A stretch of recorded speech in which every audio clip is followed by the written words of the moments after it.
अब देखो chemical reaction की अगर मैं बात करूँ ना, हम अगर एमीन बना रहे हैं तो एमीन में क्या होता है, एक नाइट्रोजन होता है और इसके अलावा यहाँ पर आर ग्रुप होता है, एच होता है, ये एच होता है और एक प्रेजेंट होता है यहाँ पर लोन पेयर। यही एमीन है, ये है प्राइमरी एमीन। वहीं अगर मुझे सेकेंडरी बनाना है तो मैं ये हाइड्रोजन हटा करके आर ग्रुप सब्स्टिट्यूट कर दूंगी। प्राइमरी सेकेंडरी टर्जी इस तरीके से बनता है। अब इसकी रिएक्टिविटी ज्यादा क्यों है, क्योंकि इसमें एक ग्रुप है नाइट्रोजन, एक ग्रुप है हाइड्रोजन, दोनों की इलेक्ट्रोनेगेटिविटी क्या है, डिफरेंट डिफरेंट है। इसके अलावा नाइट्रोजन के पास हमारा क्या है, लोन पेयर भी प्रेजेंट है, जिसकी वजह से यहाँ पर जो लोन पेयर है ना, ये जो लोन पेयर दो तरीके के काम करता है आपका। लोन पेयर अगर डोनेट हो रहा है, देखो अगर मैंने यहाँ पर लोन पेयर किसी को डोनेट कर दिया तो ये नाइट्रोजन किसकी तरह बिहेव करेगा, न्यूक्लियोफाइल की तरह बिहेव करेगा या इलेक्ट्रोफाइल की तरह बिहेव करेगा, बताओ।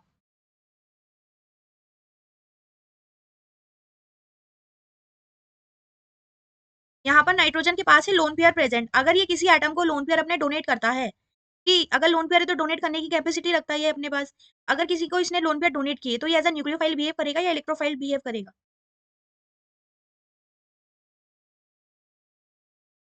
इलेक्ट्रोफाइल क्या होता है हमारा, इलेक्ट्रोफाइल जिसपे पॉजिटिव चार्ज होता है, मतलब जो इलेक्ट्रॉन डेफिशिएंट होगा। क्या ये इलेक्ट्रॉन डेफिशिएंट नजर आ रहा है तुम्हें नाइट्रोजन? नहीं, तो ये इलेक्ट्रॉन रिच है और इलेक्ट्रॉन रिच होने के कारण ये किसकी तरह बिहेव करता है, एज अ न्यूक्लियोफाइल बिहेव करता है। ठीक है, तो यहाँ पर जो लोन पेयर की वजह से एज अ न्यूक्लियोफाइल भी बिहेव कर सकता है और एज अ बेस भी बिहेव कर सकता है। ये बेस क्या होता है, यहाँ पर इलेक्ट्रॉन जो डोनेट कर सकता है, इलेक्ट्रॉन पेयर डोनेट, ये इलेक्ट्रॉन पेयर डोनेट कर पा रहा है, एज अ बेस भी ये बिहेव कर सकता है। ठीक है, बेस क्या होते हैं, लुईस बेस, लुईस बेस होते हैं जो इलेक्ट्रॉन पेयर को डोनेट करते हैं, और जो इलेक्ट्रॉन पेयर को एक्सेप्ट करते हैं वो होते हैं Lewis acid.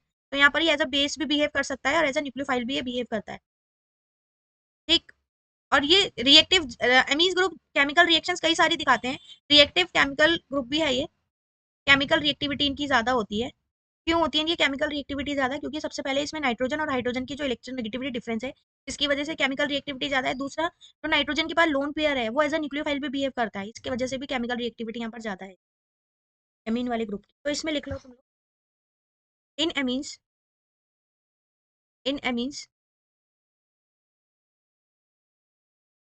Nitrogen is more electronegative, nitrogen is more electronegative than hydrogen.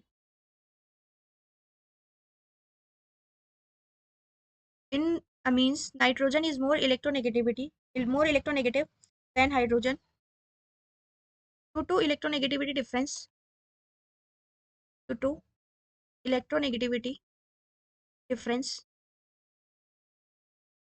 Electronegativity के डिफरेंस होने के कारण, and lone pair on amines, it becomes more reactive, it becomes more reactive, ये ज्यादा रिएक्टिव हो जाता है amines ग्रुप।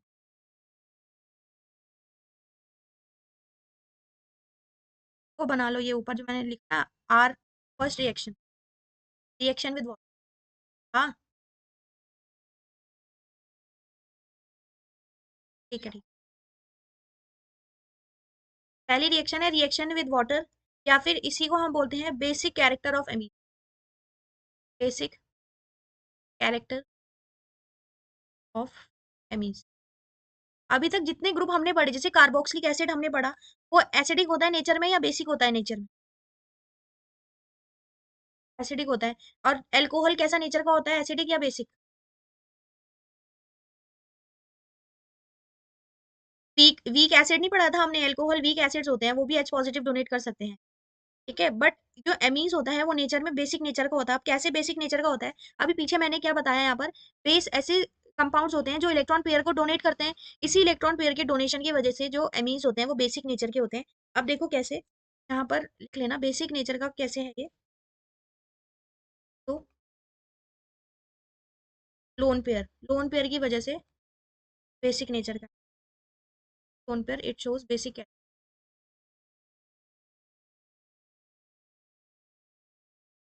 लोन पेयर की वजह से ये बेसिक कैरेक्टर आता है।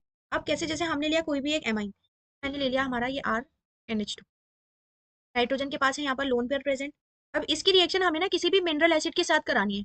मिनरल एसिड फॉर एग्जाम्पल हमारे पास हो सकता है HCl, HBr, HI हो सकता है। ये HF को हम नहीं लेते, कि HL HF की बॉन्ड डिसोसिएशन एंथैल्पी बहुत ज्यादा होती है। तो यहाँ पर हमने कोई भी एक मिनरल एसिड लेना है। अब मिनरल एसिड की रिएक्शन जैसे मैंने कराई, तो यहाँ पर इनका जो बॉन्ड होगा, एक्स जो होता है इलेक्ट्रॉन लेकर के पार्शियल नेगेटिव बनेगा, हाइड्रोजन पार्शियल पॉजिटिव बनेगा। सेम रिएक्शन जो हमने कल करी थी, जब हमने एल्काइल हैलाइड के साथ रिएक्शन करी थी, बट हमने यहाँ एल्काइल नहीं लिया, हमने एच ग्रुप लिया है। यहाँ पर क्या होगा, जो एक्स होगा वो ज्यादा इलेक्ट्रोनेगेटिव होने के कारण बॉन्ड पेयर अपनी तरफ शिफ्ट करेगा। तो एक्स बन जाएगा पार्शियल नेगेटिव, एच बन गया पार्शियल पॉजिटिव। तो जो नाइट्रोजन होगा वो अपने लोन पेयर किसको डोनेट करेगा, एक्स को डोनेट करेगा या हाइड्रोजन को डोनेट करेगा, बताओ। हाँ, तो इसने अपने लोन पेयर डोनेट किए इस एच को। अब अगर इसने इस एच को अपने लोन पेयर डोनेट किए, तो यहाँ पर ये एक सॉल्ट बना सकता है इस तरीके से कि आर है, कि एन के पास दो एच ग्रुप है, तो यहाँ पर मैंने लिख दिया H2, और साथ ही में ये एच इसी के साथ नाइट्रोजन के साथ जुड़ गया, तो टोटल एच हो जाएंगे यहाँ पर 3। ठीक है, तो ये हो गया टोटल NH3। और यहाँ पर क्योंकि नाइट्रोजन ने हाइड्रोजन को लोन पेयर अपने दिए थे, तो नाइट्रोजन के पास आ गया पॉजिटिव साइन, क्योंकि इसके पास लोन पेयर इसने डोनेट कर चुका है, इलेक्ट्रॉन की कमी हो गई, यहाँ पर पॉजिटिव चार्ज। अब ये जो एक्स नेगेटिव बाहर निकलेगा, ये सॉल्ट की फॉर्म में इसी के साथ बना रहेगा, कि पॉजिटिव और नेगेटिव सॉल्ट बना के ये रहता है। इसको क्या बोलते हैं हम, अमोनियम सॉल्ट बना दिया इसने, इंटरमीडिएट अमोनियम सॉल्ट। यहाँ पर इसने अमोनियम सॉल्ट बना। अब ये जो अमोनियम सॉल्ट बना है ना, जितना स्टेबल अमोनियम सॉल्ट होगा उतना ही ज्यादा बेसिक कैरेक्टर का ये होगा। अब अगर मुझे इससे फिर से अमीन्स बनाना है, तो मैं इसकी रिएक्शन किससे करूंगी, कल भी हमने किससे करी थी ऐसी रिएक्शन, बेस के साथ करी थी। फिर से अगर मैं NaOH के साथ रिएक्शन करूंगी, Na पॉजिटिव OH नेगेटिव, यहाँ पर कैसी रिएक्शन होगी, बताओ मुझे। क्या बन जाएगा यहाँ पर, ये एक्स किसके साथ बाहर हो जाएगा, Na के साथ, NaX बाहर हो गया हमारा। और साथ ही में ये जो H2 है, इसको मैं इस तरीके से लिख रही हूँ, रिएक्शन H2 यहाँ बना दिया, और एक H मैंने ऊपर बना दिया। ठीक, तो एक ये हाइड्रोजन पॉजिटिव की फॉर्म में बाहर होकर अपने इलेक्ट्रॉन किसको डोनेट करके जाएगा, नाइट्रोजन को, क्योंकि नाइट्रोजन के पास होगी इलेक्ट्रॉन की कमी, तो इसने अपने बॉन्ड पेयर इसको दे दिए, फिर पॉजिटिव की फॉर्म में बाहर हो गया एच, और किसके साथ बाहर हो गया, OH के साथ। क्या बना लेगा ये, H2O, और साथ ही में ये क्या बच गया हमारे पास, RNH2। एमीन वापस से रिकवर हो चुका है हमारा। इसने एमीन ने HX के साथ रिएक्शन करी, अमोनियम सॉल्ट बनाया, और फिर NaOH के साथ बेस के साथ रिएक्शन करके हम वापस से एमीन को ओरिजिनल फॉर्म में वापस से ले सकते हैं। एक प्राइमरी अमीन हमने दोबारा से बना लिया। तो ये है बेसिक कैरेक्टर इसका। अब ऐसे ही हम एनिलीन बनाएंगे। अगर ये है बेंजीन रिंग के ऊपर NH2, यहाँ पर इसके पास है लोन पेयर प्रेजेंट। अब फिर से इसकी रिएक्शन हमने किसके, मिनरल एसिड के साथ कराई। अब मिनरल एसिड के साथ कराने से ये क्या बनेगा, H है पार्शियल नेगेटिव, क्योंकि इलेक्ट्रोनेगेटिव एटम है ये ज्यादा, और ये हाइड्रोजन बन जाएगा पार्शियल पॉजिटिव। ये नाइट्रोजन क्या करेगा, इसको अपने लोन पेयर दे देगा। लोन पेयर देने की वजह से यहाँ पे अमोनियम सॉल्ट बनेगा। ये है बेंजीन रिंग, और इसी के साथ जुड़ा है डायरेक्टली N, और N के पास टोटल हो जाएंगे 3 हाइड्रोजन, NH3, और इसके पास हो जाएगा पॉजिटिव साइन, और साथ ही में ये X इसके साथ जुड़ जाएगा, सॉल्ट बनाएगा। ठीक, ये होता है एनिलीन, क्योंकि ये था एनिलीन, तो यहाँ पर बनेगा एनिलीनियम, ANILI।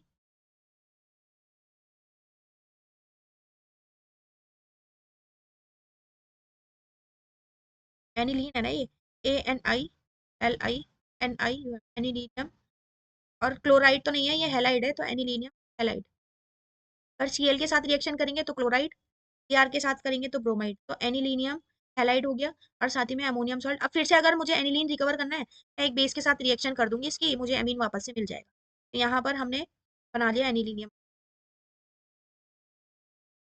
ठीक है, तो हम किसी भी अगर एमीन की रिएक्शन मिनरल सॉल्ट के साथ करेंगे, जैसे हमने पढ़ा है, अगर बेस की रिएक्शन एसिड के साथ करते हैं तो हमको क्या मिलता है, सॉल्ट मिलता है। एसिड और बेस की रिएक्शन जब हम करते हैं हमको मिलता है सॉल्ट। तो यही चीज हमने देखी, हमने एक बेस की रिएक्शन कराई एक एसिड के साथ, मिनरल एसिड है ये एसिड है और ये बेस है। बेस की रिएक्शन कराई एसिड के साथ तो हमको सॉल्ट मिल गया। सेम यहाँ पर ये है बेस और ये है एसिड, एसिड और बेस की रिएक्शन करी तो हमको यहाँ पर सॉल्ट मिल। अब बस इसको अगर रीजनरेट करना है हमको, एमीन सॉल्ट जो है, एमीन सॉल्ट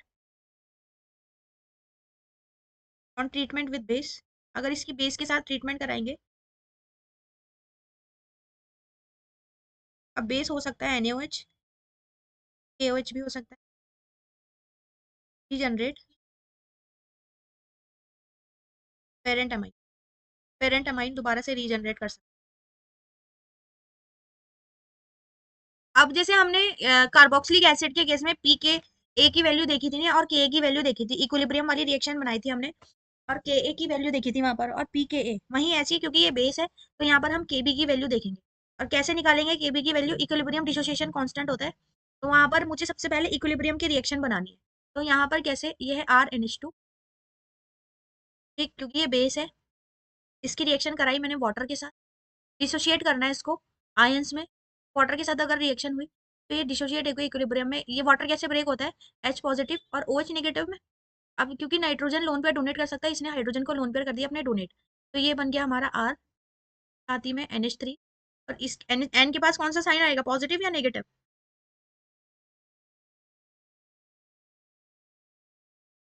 पॉजिटिव चार्ज आएगा इसके पास। और बचा क्या? OH negative. OH नेगेटिव ऐसे बना देंगे हम, डिसोशिएट करके दिखाना है अभी हमें। अब क्योंकि ये इक्विलिब्रियम वाली रिएक्शन है, इक्विलिब्रियम रिएक्शन के लिए हम क्या करेंगे, के इक्विलिब्रियम की रिएक्शन लिख सकते हैं। के इक्विलिब्रियम, के इक्विलिब्रियम कितना हो जाएगा? Concentration of product on concentration of reactant, यही इक्विलिब्रियम कांस्टेंट है। अगर मुझे इक्विलिब्रियम कांस्टेंट लिखना है तो प्रोडक्ट की कंसंट्रेशन अपॉन रिएक्टेंट की कंसंट्रेशन लिखनी पड़ेगी। तो यहाँ पर प्रोडक्ट की कंसंट्रेशन क्या है? आर, NH3 पॉजिटिव की कंसंट्रेशन, टू OH नेगेटिव की कंसंट्रेशन, ऑन रिएक्टेंट में हमारा क्या है? आर एच टू, साथ ही में वाटर की कंसंट्रेशन। इतना समझ में आया कैसे लिखा मैंने ये?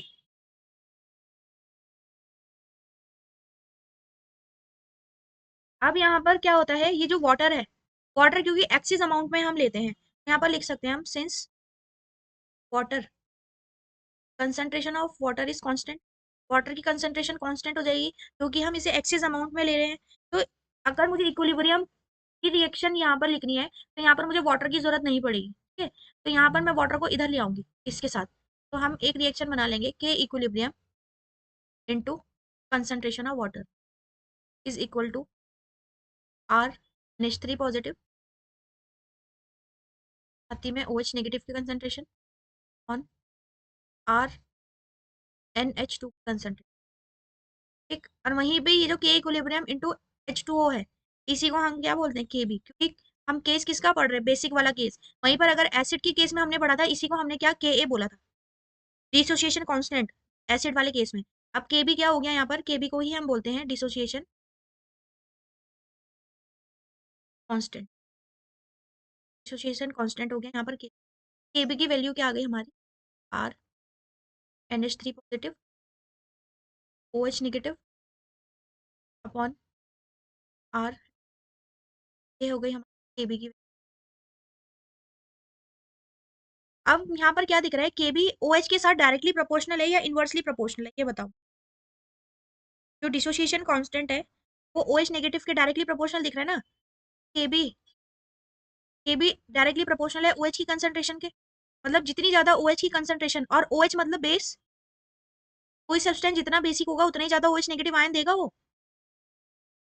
तो जिसने OH नेगेटिव आयन ज्यादा दिए, मतलब केबी की वैल्यू इतनी ज्यादा, मतलब कोई सब्सटेंस जितना बेसिक नेचर का होगा उतना ही ज्यादा केबी की वैल्यू होगी।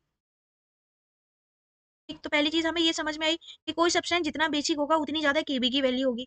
साथ ही में हमको एक फॉर्मूला पता है, जैसे पीएच का फॉर्मूला होता है, pH is equal to minus of log H positive ion की कंसंट्रेशन।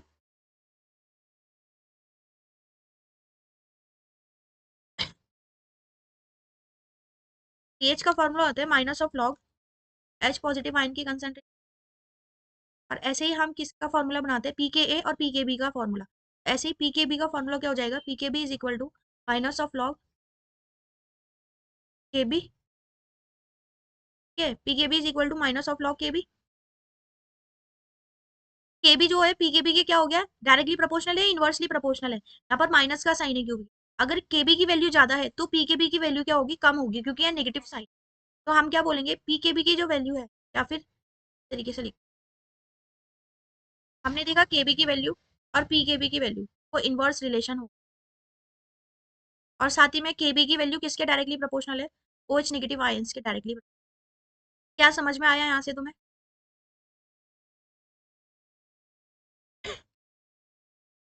कोई अगर मैं बोलूँ बेस, स्ट्रॉन्ग बेस अगर है, स्ट्रॉन्ग बेस, तो स्ट्रॉन्ग बेस के केस में केबी की वैल्यू ज्यादा होगी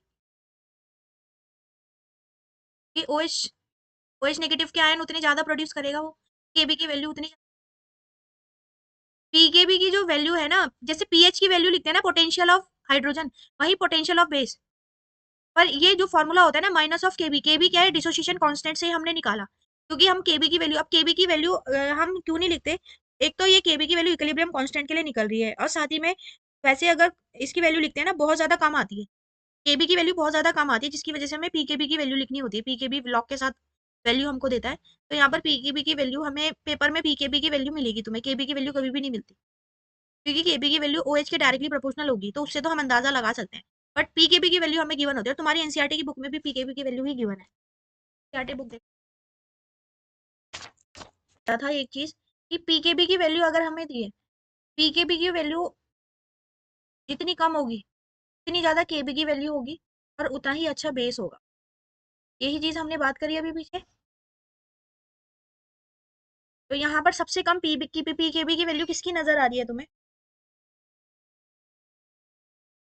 पीकेबी की वैल्यू देखो 3.27, ठीक, उसके अलावा ये वाली तुम्हें दिखाई दे रही है 3.25, अब यहाँ पर 3.0 एन, हाँ ये वाली ना, एन इथाइल इथेनामीन की, ये वाली जो वैल्यूज है, ये सबसे अच्छा बेस होगा, क्योंकि इसकी पीकेबी की वैल्यू सबसे कम है, सबसे ज्यादा अगर हम देखें ये वाला 9.38, बेंजामीन, बेंजामीन सबसे लेस हमारा बेसिक होता है, कि इसकी वैल्यू सबसे ज्यादा होती है पीकेबी की वैल्यू, तो याद रखना पीकेबी वैल्यू सबसे ज्यादा किसकी है, बेंजामीन की है, और क्यों है वो अभी मैं बताऊंगी तुम्हें, यहाँ पे कंपेयर करने हमें कुछ बेसिस, तो यहाँ से इनकी वैल्यू से भी हमें समझ में आता है कि जितनी कम पीकेबी की वैल्यू उतना अच्छा वो बेस होगा, और जितना ज्यादा पीकेबी की वैल्यू उतना ही केबी की वैल्यू कम होगी, और उतना ही वो लेस बेसिक होगा।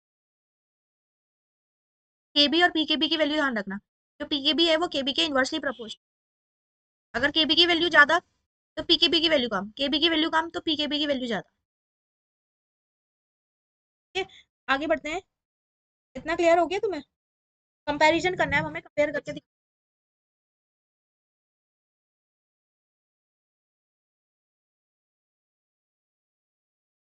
अब हमें कंपेयर करना है किसको, ammonia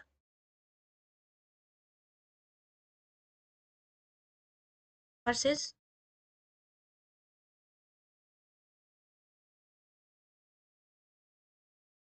ammonia versus R N, alkyl amine, alkyl amine और अमोनिया हमें कंपेयर करना है, बेस कौन अच्छा बेस है। अब देखो हम ऐसे ही नहीं बता सकते, हमें सबसे पहले ना इनका स्ट्रक्चर बनाना पड़ेगा, अगर हमने स्ट्रक्चर बनाया उससे हम इनको कंपेयर कर सकते हैं, तो इनका स्ट्रक्चर सबसे पहले बनाना है। अमोनिया का स्ट्रक्चर होता है NH3 के एन, एन के पास लोन पेयर, एक हाइड्रोजन का हाइड्रोजन, ये होता है अमोनिया, वहीं अगर मैं NH एन के लोन पेयर, इसके पास OH, और एक होता है एल्काइल आर, ठीक। अब हमें बेसिक कैरेक्टर दोनों को देखना है कि कौन अच्छा बेस है, बेसिक कैरेक्टर देखना है कि किसका बेसिक कैरेक्टर ज्यादा है। अभी हमारे पास पीकेबी की वैल्यू गिवन नहीं है, ठीक है, बिना पीकेबी की वैल्यू के हमें बताना है कौन अच्छा बेस है। सबसे पहले हमें देखना है बेस क्या होता है, बेस जो इलेक्ट्रॉन पेयर डोनेट कर दे अच्छे से, इलेक्ट्रॉन पेयर डोनेट करे वही अच्छा बेस है, यहाँ पर इसने भी क्या करना है, इलेक्ट्रॉन पेयर डोनेट करने हैं, इसने भी क्या करना है, इलेक्ट्रॉन पेयर डोनेट करना है। अब यहाँ पर इसके साथ प्रेजेंट है NH3 के पास H, H के पास ना ही प्लस आई इफेक्ट होता है और ना ही माइनस आई इफेक्ट, मतलब ना ही ये इलेक्ट्रॉन ले सकता है ना ही इलेक्ट्रॉन दे सकता है, बस कोई इफेक्ट नहीं है, बट यहाँ पर इस पर क्या प्रेजेंट है, आर ग्रुप, इस आर के पास क्या होता है, प्लस आई इफेक्ट होता है, प्लस आई इफेक्ट होने के कारण ये अपने इलेक्ट्रॉन किसको शिफ्ट कर देगा, नाइट्रोजन की तरफ शिफ्ट कर देगा, नाइट्रोजन वैसे भी इलेक्ट्रॉन रिच था, पर आर ग्रुप ने क्या किया, अपने इलेक्ट्रॉन किसकी तरफ शिफ्ट कर दिए, एन की तरफ शिफ्ट कर दिए। अब कौन इजीली और डोनेट कर सकता है अपने लोन पेयर, किसी अदर स्पीशी को बताओ,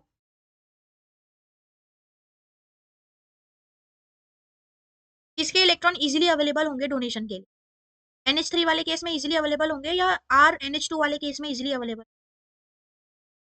हमारे हिसाब से reason,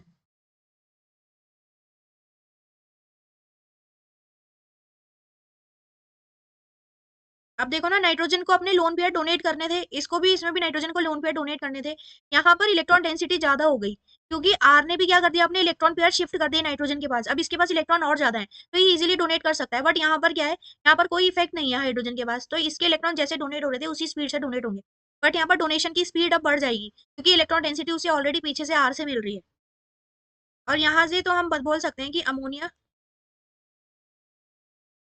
is less basic than alkyl amine. Alkyl amine, alkyl amine क्या होते हैं, ज्यादा बेसिक होते हैं, एल्काइल अमीन ज्यादा बेसिक होते हैं। रीजन क्या होता है, इसमें प्लस आई इफेक्ट वाले ग्रुप जुड़े होते हैं जो इलेक्ट्रॉन डेंसिटी बढ़ा देते हैं, लेस बेसिक होते हैं। बेसिक है ये वाला, मोर बेसिक है। इनकी पीकेबी वैल्यू से भी देख सकते हैं हम।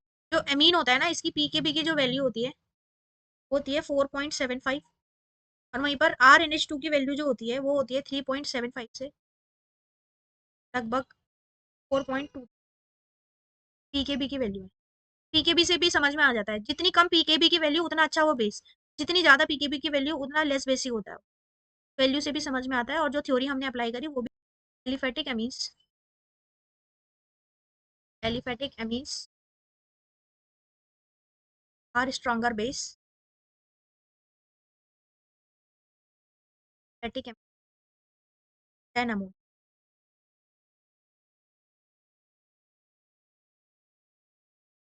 To to plus I,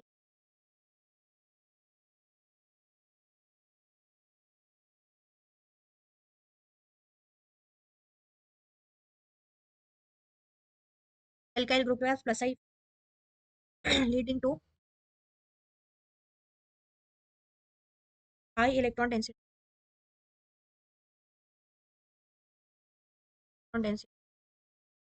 nitrogen atom. Nitrogen के पास इलेक्ट्रॉन डेंसिटी ज्यादा हो गई, जिसकी वजह से वो इजी।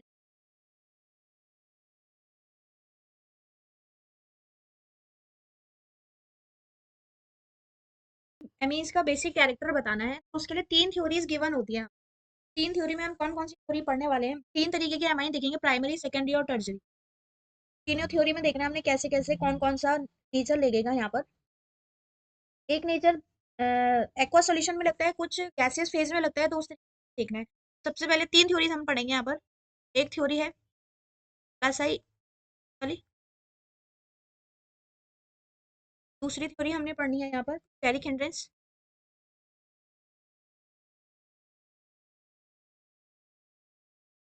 थर्ड थ्योरी यहाँ पर सॉल्वेशन इफेक्ट।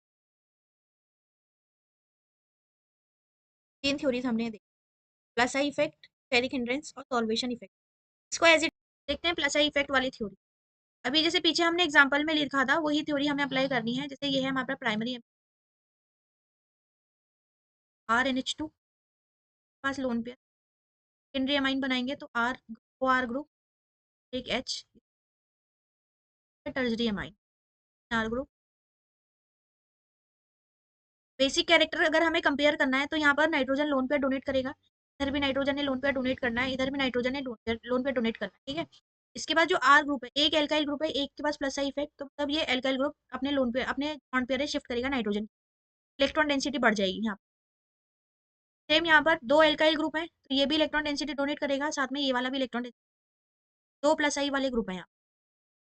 अब तीसरे वाले में क्या है, ये भी प्लस आई शो करेगा, यहाँ पर ये भी प्लस आई शो करेगा, साथ में ये भी प्लस आई इफेक्ट शो करेगा। ये भी अपनी इलेक्ट्रॉन डेंसिटी डोनेट कर रहा है, और यहाँ पर नाइट्रोजन के पास इस वाले केस में सबसे ज्यादा अवेलेबल होंगे इलेक्ट्रॉन डोनेट करने। यहाँ पर एक प्लस आई है, यहाँ पे दो प्लस आई है, तीन, तो इलेक्ट्रॉन डेंसिटी सबसे ज्यादा तीसरे वाले केस में आ पा रही है। इजीली यहाँ पे नाइट्रोजन अपने इलेक्ट्रॉन पेयर को डोनेट कर दे। कौन से वाला नाइट्रोजन जो है ज्यादा रिएक्टिव होगा किस वाले केस में, प्राइमरी, सेकेंडरी या टर्जरी वाले केस।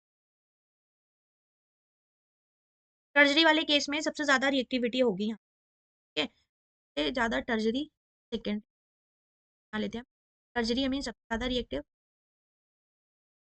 सब बेसिक कैरेक्टर अगर हम basic basic nature,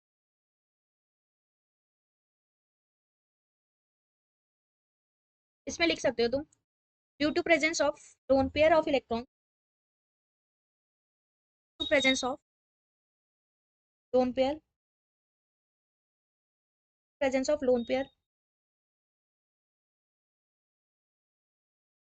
amines, to presence of lone pair in amines, they are basic in character, they are basic in character.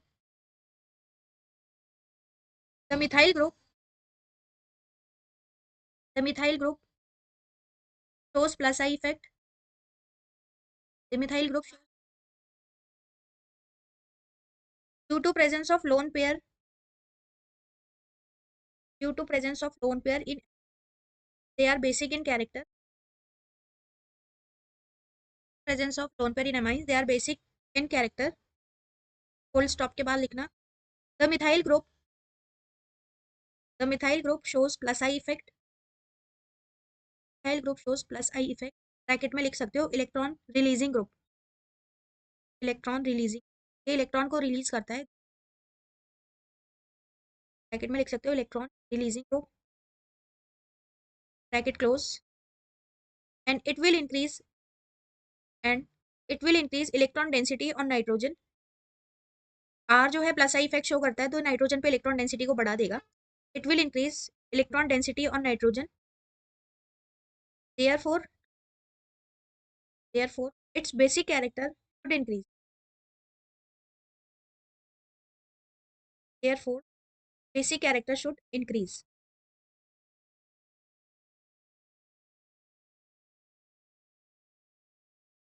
और ये जो ट्रेंड फॉलो होगा, ये ट्रेंड हमारा गैसियस फेज में फॉलो होगा।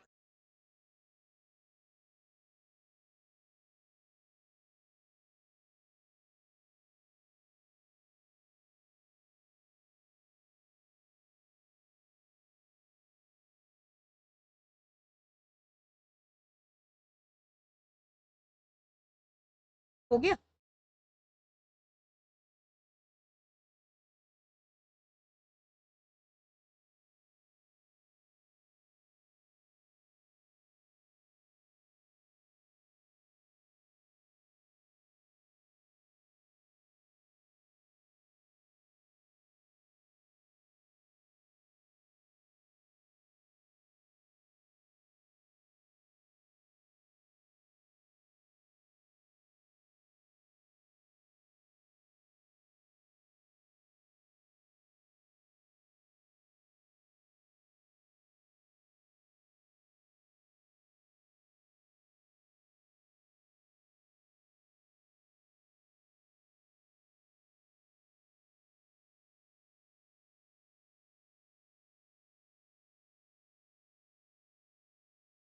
सेकेंड इफेक्ट लिखो, सॉल्वेशन इफेक्ट पहले कर लेते हैं हम।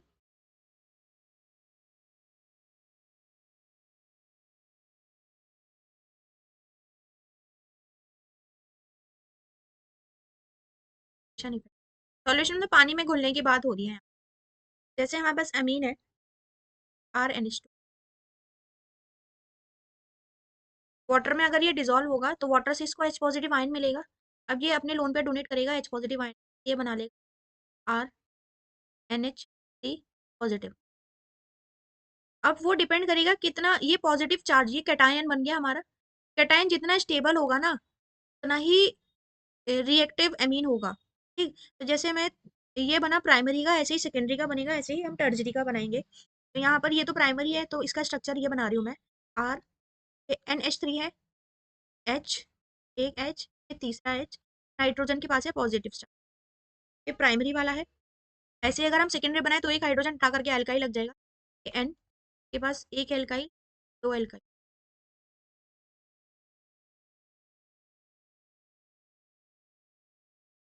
एल ग्रुप दो होंगे। कैटायन बना रहे हैं हम यहाँ पर सेकेंडरी वाला। अब ऐसे ही टर्जरी बनाएंगे, ये एक R, R, तीन R।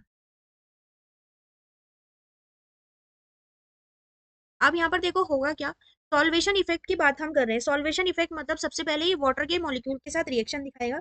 अब कैटायन बना, कैटायन बनने पर जितना स्टेबल कैटायन उतना ही ज्यादा बेसिक कैरेक्टर का वो होगा। अब कहने से का क्या मतलब, जैसे ये कैटायन बन गया, अब ये क्या होता है, वाटर का मॉलिक्यूल इसके पास जाएगा, ये OH2, यहाँ हाइड्रोजन बॉन्ड बनेगा, ये O, ये भी वाटर का मॉलिक्यूल हाइड्रोजन बॉन्ड, ये भी OH, यहाँ पर भी हाइड्रोजन बॉन्ड। तो कितने वाटर के मॉलिक्यूल इसके पास आए, कि एक वाटर का मॉलिक्यूल आया, इधर दो वाटर का मॉलिक्यूल आया, इधर तीन वाटर का मॉलिक्यूल आया प्राइमरी केस में। सेकेंडरी वाले केस में कितने वाटर के मॉलिक्यूल आएंगे, एक वाटर का मॉलिक्यूल, ये दो वाटर का मॉलिक्यूल। और टर्जरी वाले केस में सिर्फ एक वाटर का मॉलिक्यूल आएगा इसके बाद। यहाँ पर कितने वाटर मॉलिक्यूल दिख रहे हैं तुम्हें, तीन। इधर कितने वाटर मॉलिक्यूल दिख रहे हैं, दो। इधर कितना वाटर मॉलिक्यूल दिख रहा है, एक। अब अगर मैं तुम्हें पूछूं कि कोई कंपाउंड है, वो वाटर में अगर जा रहा है तो उसकी एनर्जी बाहर निकलेगी या अंदर आएगी, एक्सोथर्मिक रिएक्शन होगी या एंडोथर्मिक रिएक्शन होगी? बाहर निकलेगी। रीजन कि पानी, अगर पानी में कोई चीज आ रही है तो एनर्जी बाहर निकलेगी। जैसे फॉर एग्जांपल कोई भी चीज समझ लो, पानी की अपनी एनर्जी होती है। अब जैसे चाय को ही ठंडा करना पड़ता है, कोई कोई लोग पानी में डाल देते हैं उसको ठंडा करने के लिए। ठीक है, तो यहाँ पर जैसे कुकर में अगर ज्यादा गैस हो जाती है तो हम उसको क्या करते हैं, पानी में डालते हैं ताकि एनर्जी बाहर निकले। अब यहाँ पर मैं बोलना क्या चाह रही हूँ कि वाटर के मॉलिक्यूल ने सराउंड किया किसको, कैटायन को। कैटायन को वाटर के मॉलिक्यूल ने सराउंड कर लिया यहाँ पर। और जितना ज्यादा वाटर मॉलिक्यूल आया उतनी ज्यादा एनर्जी रिलीज हुई। उतनी ज्यादा क्या हुई, एनर्जी रिलीज होगी। और एनर्जी रिलीज अगर हुई तो अब जो मॉलिक्यूल है, मॉलिक्यूल की अपनी एनर्जी क्या हो गई, कम। तो जो कैटायन अब है, कैटायन की एनर्जी क्या हो गई, कम हो गई। समझे ये चीज? जैसे जो कैटायन था, जितने वाटर के मॉलिक्यूल कैटायन के पास आए तो कैटायन ने क्या किया, अपनी एनर्जी को रिलीज कर दिया। अब एनर्जी रिलीज होने के कारण जो ओरिजिनल हमारा कैटायन था, उस कैटायन की एनर्जी क्या हो गई, कम हो गई। और किसी मॉलिक्यूल की अगर एनर्जी कम होती है वो उतना ही ज्यादा स्टेबल होता है।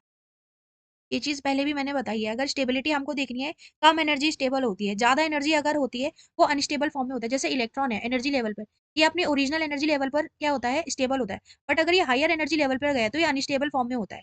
स्टेबिलिटी के लिए ये फिर से नीचे आता है और एनर्जी को रिलीज करता है। ये चीज हम ऑलरेडी सीख चुके हैं। तो यहाँ पर भी यही चीज है कि एनर्जी जब रिलीज होगी तो मॉलिक्यूल की अपनी एनर्जी क्या हो गई, कम, तो वो स्टेबल स्टेट में चला गया। तो यहाँ पर सबसे स्टेबल कौन दिख रहा है, प्राइमरी, सेकेंडरी या टर्जरी? जितने ज्यादा वाटर के मॉलिक्यूल आसपास आ रहे हैं ना, उतनी ज्यादा एनर्जी रिलीज होगी। और जितनी ज्यादा एनर्जी रिलीज होगी कैटायन उतना ही स्टेबल होगा। तो कितने वाटर, प्राइमरी वाला सबसे स्टेबल होगा यहाँ पर, क्योंकि प्राइमरी वाले केस में सबसे ज्यादा वाटर मॉलिक्यूल है, उतनी ज्यादा एनर्जी यहाँ पर रिलीज हो रही है और उतना ही स्टेबल। तो इस केस में क्या समझ में आया हमें, प्राइमरी वाला सबसे ज्यादा बेसिक, देन सेकेंडरी वाला, फिर टर्जरी वाला। बस ऊपर प्लस आई इफेक्ट वाले केस में क्या था, प्लस आई इफेक्ट वाले केस में टर्जरी वाला सबसे बेसिक था, फिर सेकेंडरी, फिर प्राइमरी। बट इस केस में उल्टा हो गया। इस केस में सबसे ज्यादा बेसिक कौन हमें दिख रहा है, प्राइमरी वाला सबसे ज्यादा बेसिक है, देन सेकेंडरी वाला, देन टर्जरी वाला।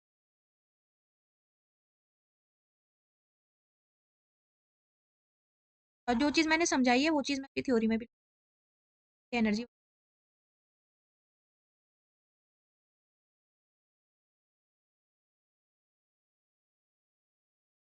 अब बताओ, इतने चीज समझ में आई पहले, फिर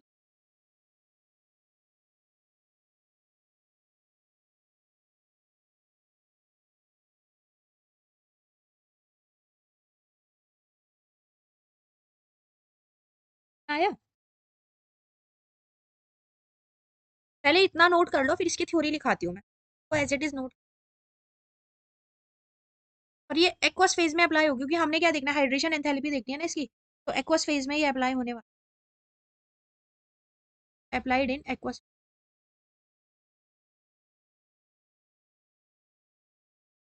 और जो ऊपर वाला केस था प्लस आई वाला, वो कौन सी फेज में अप्लाई हो रहा था हमारा, गैसियस फेज में अप्लाई हो रहा था।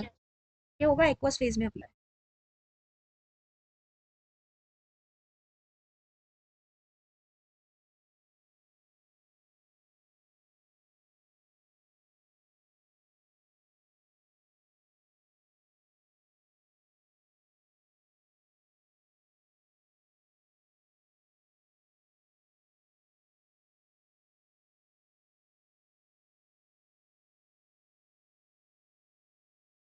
Energy will release.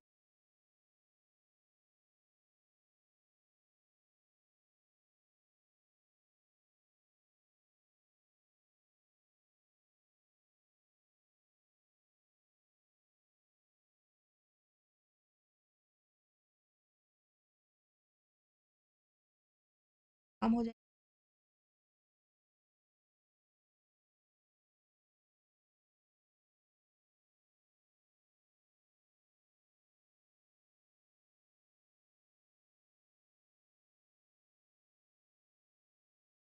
ज्यादा स्टेबिलिटी होगी।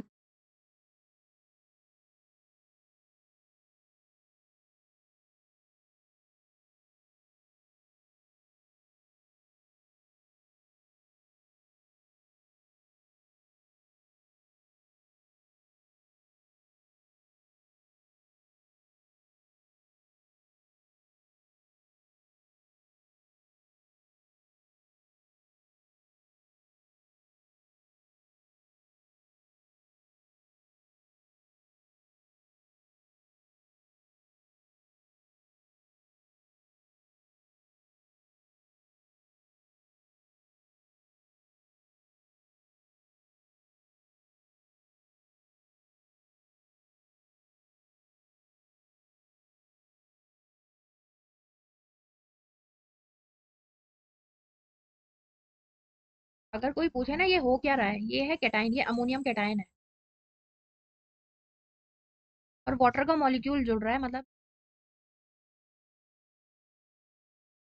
वाटर के मॉलिक्यूल कोई हम हाइड्रेशन से लेस हाइड्रेशन इसमें टर्जरी अमोनियम।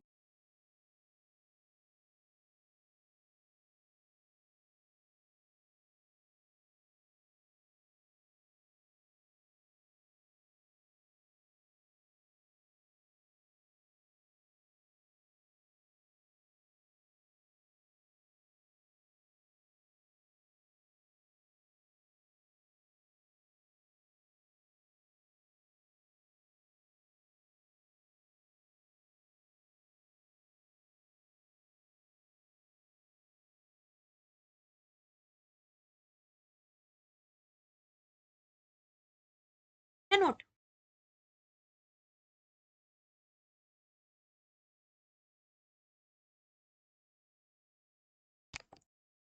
पढ़े आगे।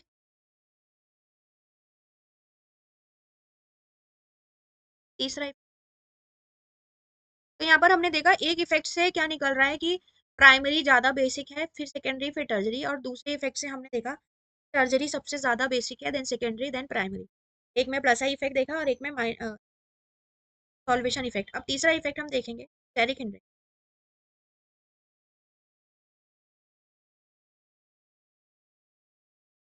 स्टेरिक हिंड्रेंस, स्टेरिक हिंड्रेंस को क्या बोलते हैं हम? स्टेरिक हिंड्रेंस की क्राउडीनेस, क्राउड जहां पर होगा वही स्टेरिक हिंड्रेंस। अब जैसे हम तीनों RnH2 जोन पे,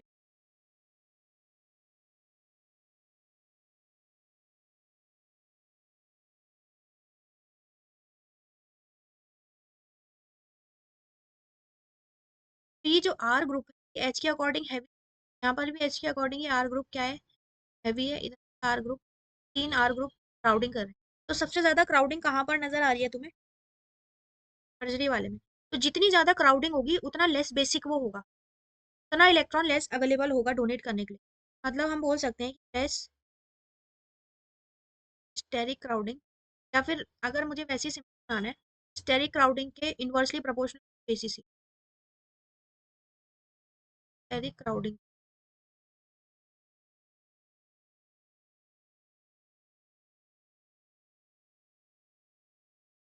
सबसे ज्यादा बेसिक कौन हुआ यहाँ पर?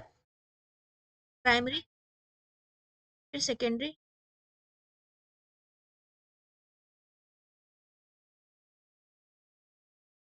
तो दो थ्योरी हमें बोलती है कि प्राइमरी ज्यादा बेसिक है। कौन कौन सी थ्योरी ये बोल रही है कि प्राइमरी ज्यादा बेसिक है? एक स्टेरिक क्राउडिंग बोल रहा है और एक सॉल्वेशन इफेक्ट बोल रहा है। बट प्लस आई इफेक्ट बोलता है कि टर्जरी वाला ज्यादा बेसिक हो।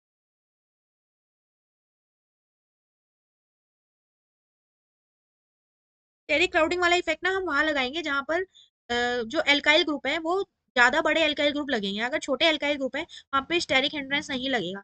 स्टेरिक हिंड्रेंस वाला फैक्टर हम तब लगाएंगे जब बड़ा एल्काइल ग्रुप जुड़ा हुआ होगा।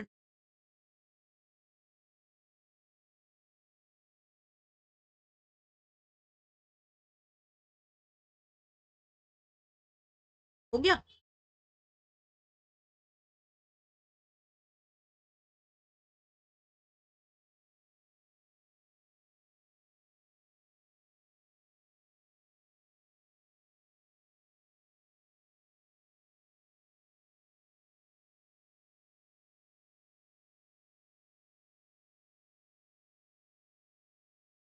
कुछ तो अब थोड़ा सा लाइन लिखानी है मुझे, फिर नहीं रखते हैं आज ना।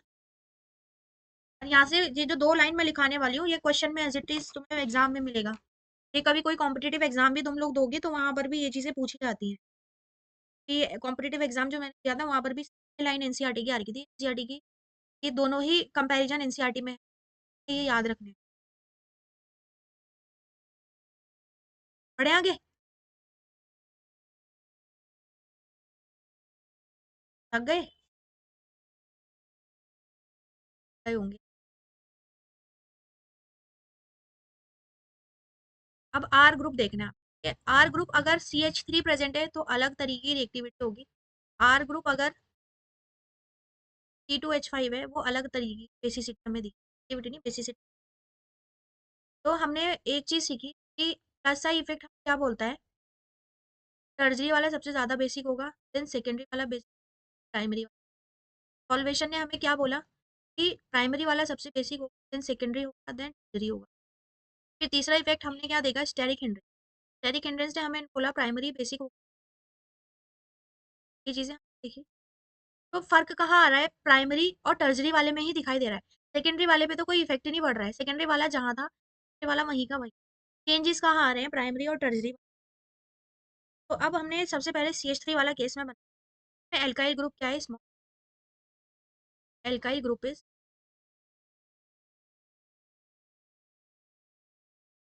एल्काइल ग्रुप क्या है, केस में हमें कंपेयर करना है तीन, प्राइमरी सेकेंडरी और टर्जरी वाले रखे।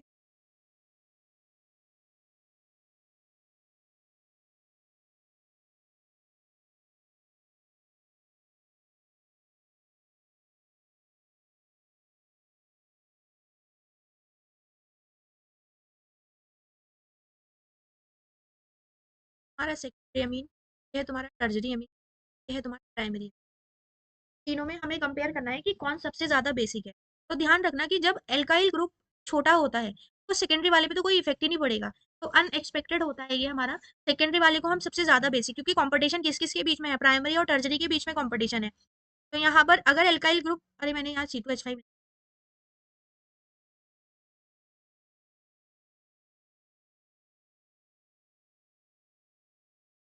यहाँ पे लिख देते हैं, एल्काइल,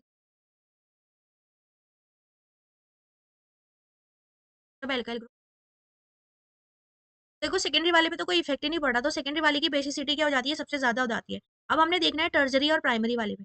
अब देखना अगर ग्रुप बड़ा जुड़ा हुआ है यहाँ पर, तो बड़ा नंबर पहले लिख देना और छोटा नंबर बाद में लिख, ये कंपैरिजन वाली टेबल। सेकेंडरी ज्यादा बेसिक होगा, फिर टर्जरी होगा, फिर प्राइमरी होगा। बट अगर एल्काइल ग्रुप छोटा जुड़ा हुआ है, छोटा नंबर आगे कर, यहाँ पर अगर यहाँ पर CH3 होता, यहाँ पर इस CH3 H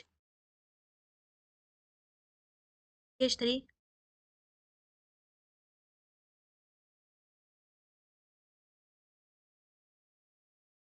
ये है हमारा,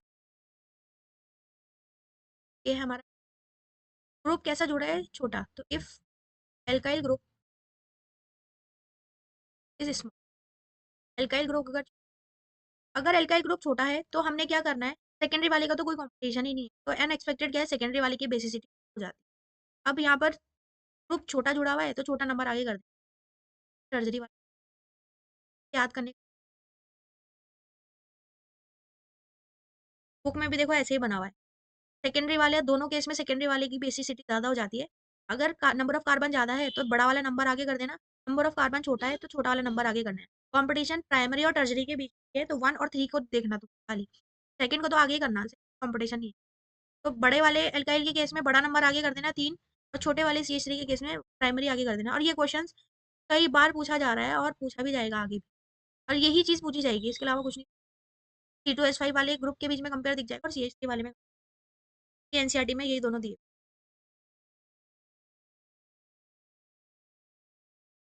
हैं।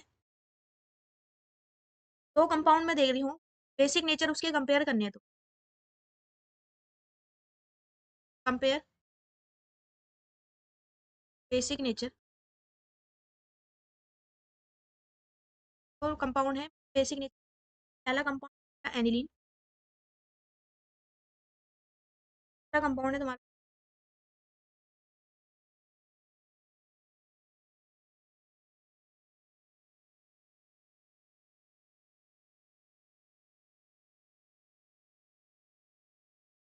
दोनों कंपाउंड्स में बताना है कौन ज्यादा बेसिक था। इससे पहले हमने कंपेयर किसको किया था, अमोनिया को करा था और एल्काइल अमीन को किया था। एल्काइल अमीन और अमोनिया में कौन ज्यादा बेसिक था, ये चीज हमने करी थी। एक हमने कंपेयर करा था NH3 को, ओपन स्ट्रक्चर ही बना देती हूँ, NH3 वर्सेस एक हमने एल्काइल अमीन बनाया N, एक R ग्रुप लगा था, दो जगह H। दोनों में बेसिक कौन था ज्यादा, अमोनिया या एल्काइल अमीन, एल्काइल अमीन ज्यादा बेसिक था। रीजन क्या था इसका, ये ज्यादा बेसिक है और बेसिक हाँ, तो आर है ना, वो इलेक्ट्रॉन अपने डोनेट कर रहा था एन की तरफ, और एन के पास क्या हो रही है, इलेक्ट्रॉन डेंसिटी बढ़ गई, वो उतना इजीली इलेक्ट्रॉन को डोनेट कर पा रहा है, क्योंकि बेस के ऐसे सब्सटेंस होते हैं जो इलेक्ट्रॉन पेयर को डोनेट कर दे। तो यहाँ पर आर के पास क्योंकि प्लस आई इफेक्ट है, जिसकी वजह से एन के पास इलेक्ट्रॉन डेंसिटी और बढ़ रही है, वो इलेक्ट्रॉन पेयर इजिली डोनेट कर पा रहा है। इसको हमने मोर बेसिक बोला था, और अमोनिया को हमने लेस बेसिक बोला था। अब ऐसे ही हमें एनिलीन में कंपेयर करना है और अमोनिया में ऐसे तो हम बता नहीं पाएंगे, हमको स्ट्रक्चर बनाना पड़ेगा इनका। इसका एनिलीन होता है बेंजीन रिंग के ऊपर NH, और साथ ही में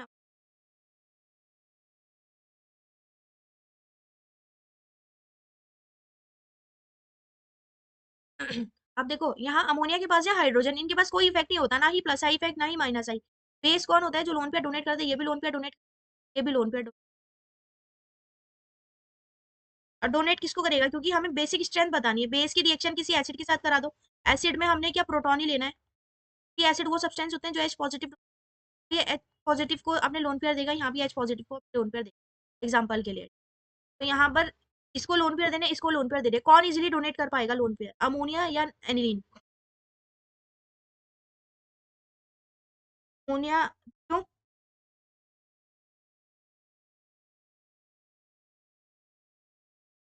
नहीं और कोई सही जा रहे हो वैसे, ये रीजन भी हो सकता है, बट और रीजन क्या हो सकता है, और सोचो।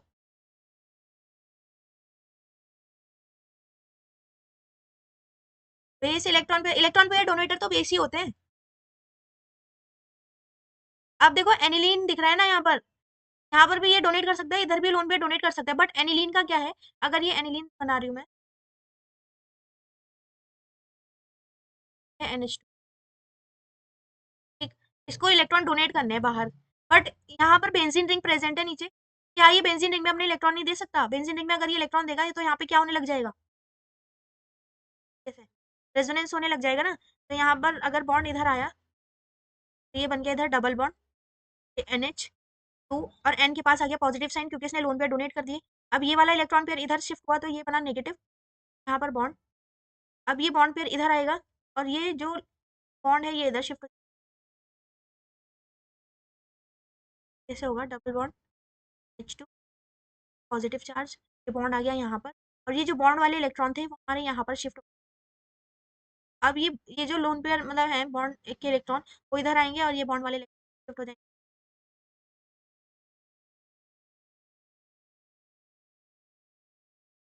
चार्ज आ गया, डबल बॉन्ड पॉजिटिव। अब फिर से क्या होगा, ये जो इलेक्ट्रॉन है ये इधर जंप करेंगे, और ये जो बॉन्ड इधर आया था वो फार वापस से नाइट्रोजन के पास चला, बॉन्ड आ गया, डबल बॉन्ड H2 के पास, फिर से नाइट्रोजन के पास, ये एक सेकंड है, थर्ड है, फोर्थ है, फिफ्थ है। ये क्या चीजें हो रही है, ये रेजोनेंस हो रहा है यहाँ पर, रेजोनेंस होने लग गया। एनिलीन में क्या हुआ, एनिलीन को लोन पेयर बाहर देने की जगह, मतलब प्रोटॉन की देने की जगह, प्रोटोनेशन बोलते हैं इसको, एनिलीन का प्रोटोनेशन होना था वैसे, बट प्रोटोनेशन के लिए इलेक्ट्रॉन लेस अवेलेबल हुए। क्यों, रीजन क्या है कि जो नाइट्रोजन है वो बेंजीन रिंग में इलेक्ट्रॉन भेजना ज्यादा प्रीफर करेगा, कि जैसे उसने बेंजीन रिंग पे इलेक्ट्रॉन भेजे तो वहां पर रेजोनेंस होने लग गया, कॉन्जुगेशन में लोन पेयर पार्टिसिपेट करने लग गया, जिसकी वजह से स्टेबिलिटी बढ़ गई। मैंने तुम्हें बताया था जहां भी रेजोनेंस हो रहा है वहां पे स्टेबिलिटी बढ़ेगी। कितने रेजोनेटिंग स्ट्रक्चर है टोटल, 5 रेजोनेटिंग स्ट्रक्चर ही दिखा, 5 रेजोनेटिंग, तो इसकी स्टेबिलिटी ज्यादा हो जाएगी। तो ये इलेक्ट्रॉन पेयर बाहर देने की जगह रिंग में भेजना ज्यादा प्रेफर करेगा, जिस वजह से एनिलीन लेस बेसिक होगा। ज्यादा बेसिक कौन होगा, अमोनिया, अमोनिया ज्यादा बेसिक होगा और एनिलीन लेस बेसिक होगा, कि रिंग में इलेक्ट्रॉन ज्यादा भेजना प्रेफर करेगा बजाय प्रोटोनेशन।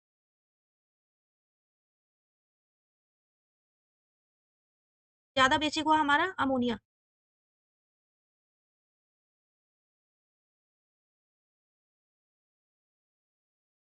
नहीं, बल्कि ग्रुप तो यहाँ जाएगा ही नहीं ना, क्योंकि रेजोनेंस मेन रीजन क्या है, रेजोनेंस क्रिएट कर रहा है वो। बल्कि वाला रीजन तुम उसमें दे सकते हो, स्टेरिक एंड्रेंस वाले फैक्टर में, अगर एल्काइल ग्रुप लगे हुए हैं आसपास, बट यहाँ पर अगर एराइल ग्रुप लगा हुआ है ना, तो वहां पर तो रेजोनेंस मेन रीजन होगा। पहली रीजनिंग तो रेजोनेंस से ही जा रही है ना, कि रेजोनेंस की वजह से इलेक्ट्रॉन बाहर भेजने की जगह वो रिंग पर क्लियर हुई इतनी चीज,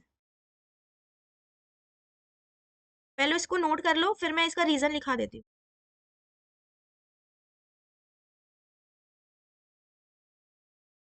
हाँ, रेजोनेटिंग स्ट्रक्चर भी बना।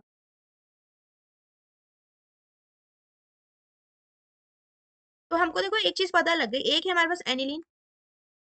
अब तुम्हें पता लगे कि एनिलीन लेस बेसिक है अमोनिया से, NH3 से, और अमोनिया लेस बेसिक है किससे, एल्काइल अमीन से, एल्काइल अमीन से, कंपेयर करने के लिए।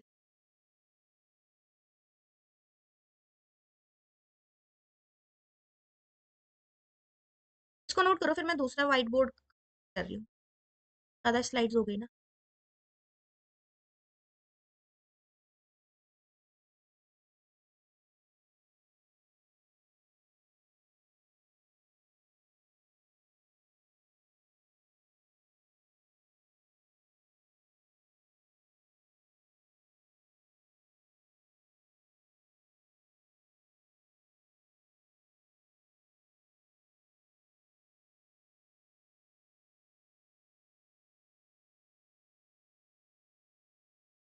पी के बी वैल्यू से भी देख सकते हो तुम, पी के बी वैल्यू लिख रही हूँ मैं, एनिलीन की जो पी के बी वैल्यू होती है,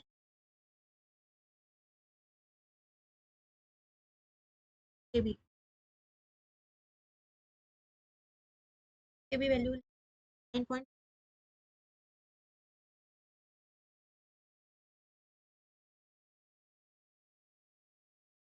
पॉइंट।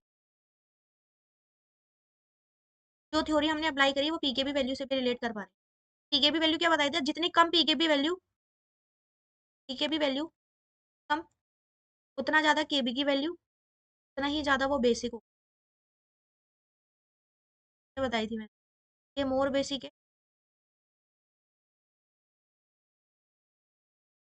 लेस बेसिक हो।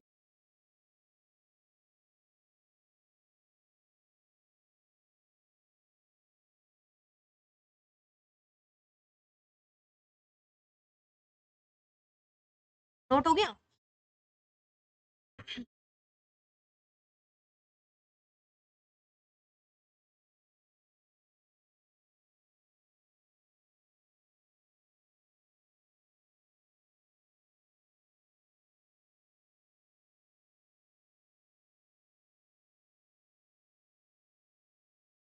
इन एनिलीन, एनिलीन और other aryl amines, in aniline और other aryl Amin,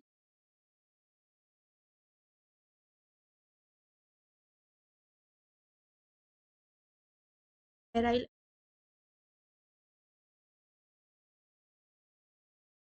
NH2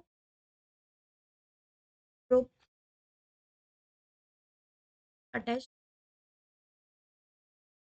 is directly to benzene।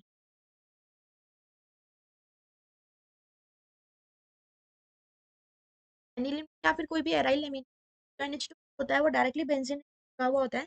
As a result, the result unshared, as a result the unshared electron pair, और unshared electron pair को ही हम lone pair बोलते हैं। On nitrogen atom, nitrogen atom present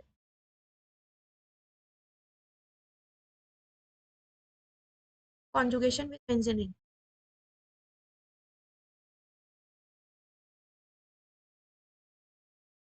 benzene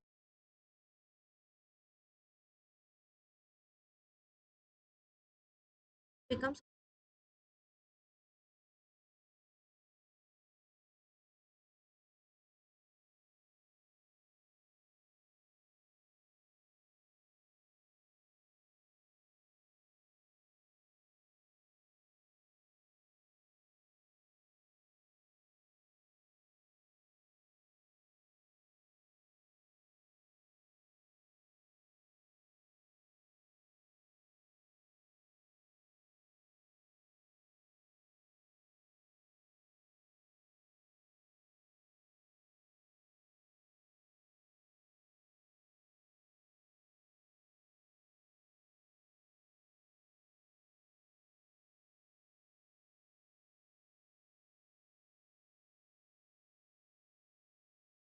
सबका note हो गया।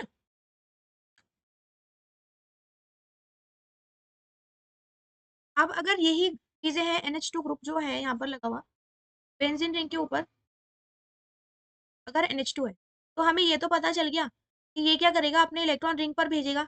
अब ऐसा भी तो हो सकता है कि ये जो एनिलीन है, एनिलीन के पास कोई ग्रुप जुड़ा हुआ है, या तो वो ग्रुप हो सकता है, इसमें कोई भी ग्रुप जुड़ा है, ये ग्रुप हो सकता है इलेक्ट्रॉन डोनेटिंग ग्रुप भी, और वही सेम चीज हो सकती है कि ये जो ग्रुप जुड़ा हुआ है एनिलीन के साथ, वो इलेक्ट्रॉन विड्रॉइंग ग्रुप भी हो सकता है, इलेक्ट्रॉन विड्रॉइंग ग्रुप जुड़ा है। तो मेनली क्या काम है कि एनिलीन वैसे भी क्या कर रहा है, इलेक्ट्रॉन रिंग पर भेज रहा है, मतलब ये लेस बेसिक है, लेस बेसिक है। अब हमें इसकी बेसिसिटी बढ़ानी है। बेसिसिटी बढ़ाने का मतलब है कि ये इलेक्ट्रॉन रिंग पर ना भेज करके बाहर किसी को डोनेट करे, तभी वो बेसिक कहलाएगा। अगर वो रिंग पे अपने इलेक्ट्रॉन भेज रहा है तो लेस बेसिक है, तो मोर बेसिक हमको करना है।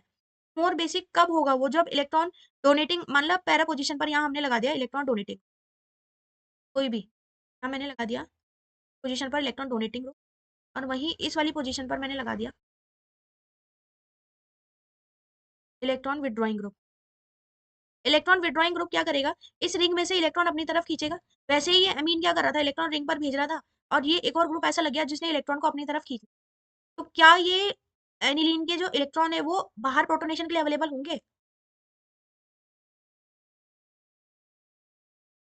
अब इस केस में क्या है, इलेक्ट्रॉन डोनेटिंग ग्रुप मतलब इलेक्ट्रॉन रिलीजिंग ग्रुप लगा हुआ है, ये अपने में से इलेक्ट्रॉन कहाँ भेज रहा है, रिंग पर भेज रहा है।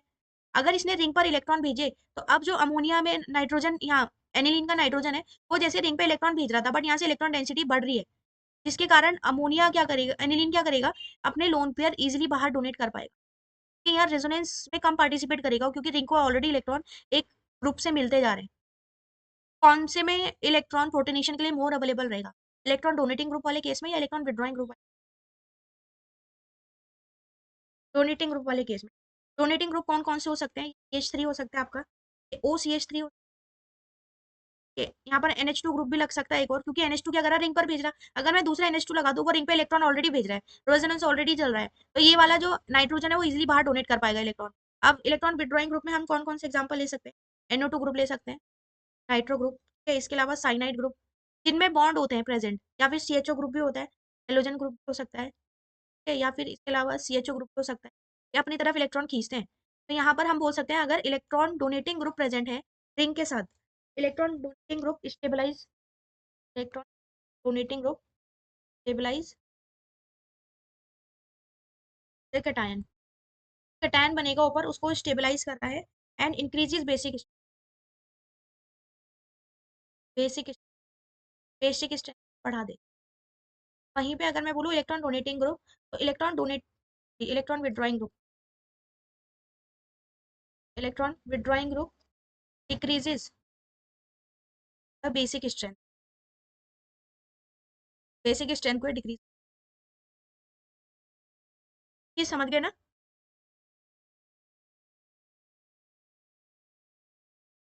तो नोट कर लो, एग्जाम्पल देती हूँ।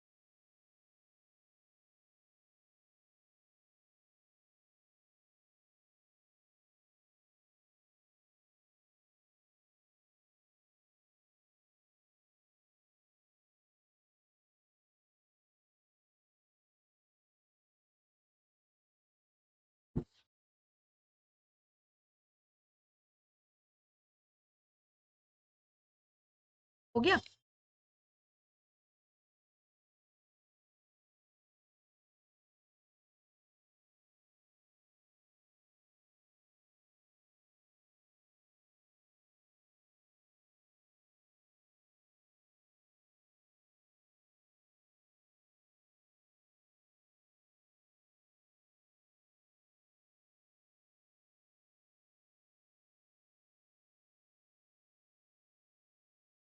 क्या बढ़े आगे?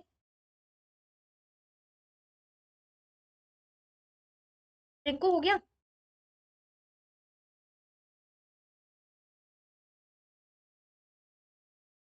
ये हो गया। आप देखो फॉर एग्जाम्पल, मैं कंपेयर करके बताऊँ।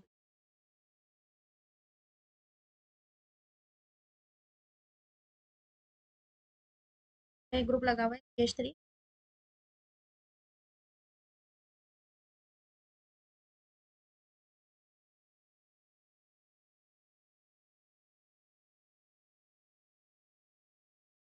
अब तुम्हें यहाँ पर बेसिक स्ट्रेंथ बतानी है, range loving order of basic.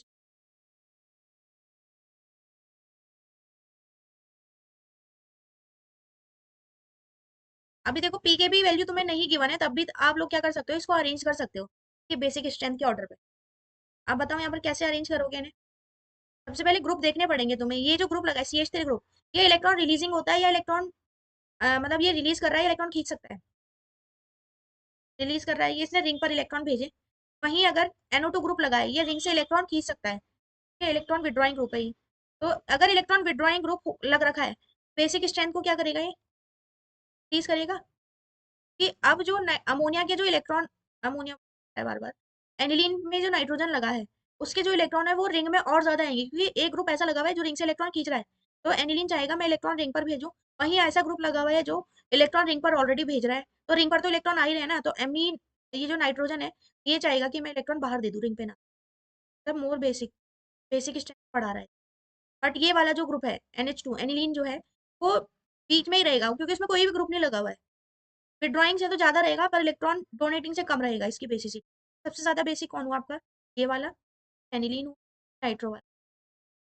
P के बी वैल्यू से भी देख लो कि पी के बी वैल्यू है 8.92, वाली की पी के बी वैल्यू है 9.38, पी के बी वैल्यू है तुम्हारी 13.0।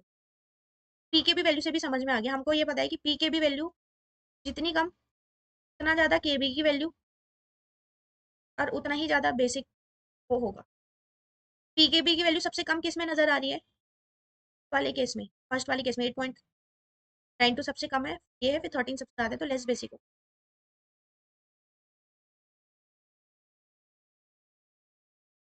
कर लो इसको।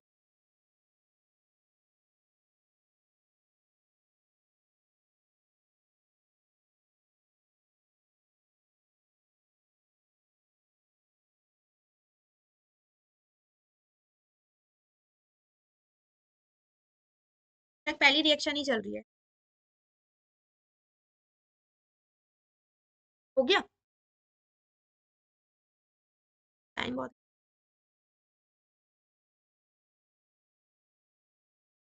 औरों का हो गया। अब है सेकंड रिएक्शन। फर्स्ट रिएक्शन या खत्म होती है, तो बेसिक कैरेक्टर में कोई डाउट है तो बताओ मुझे। अब बेसिक कैरेक्टर को अरेंज करना है, एक क्वेश्चन और देती हूँ मैं रिएक्शन, इनको अरेंज करो। ये है हमारे पास NH3 को अरेंज करना है, ठीक। Arrange in increasing order of basic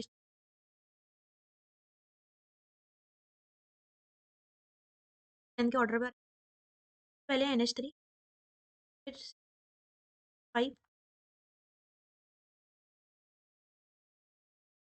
5 whole twice.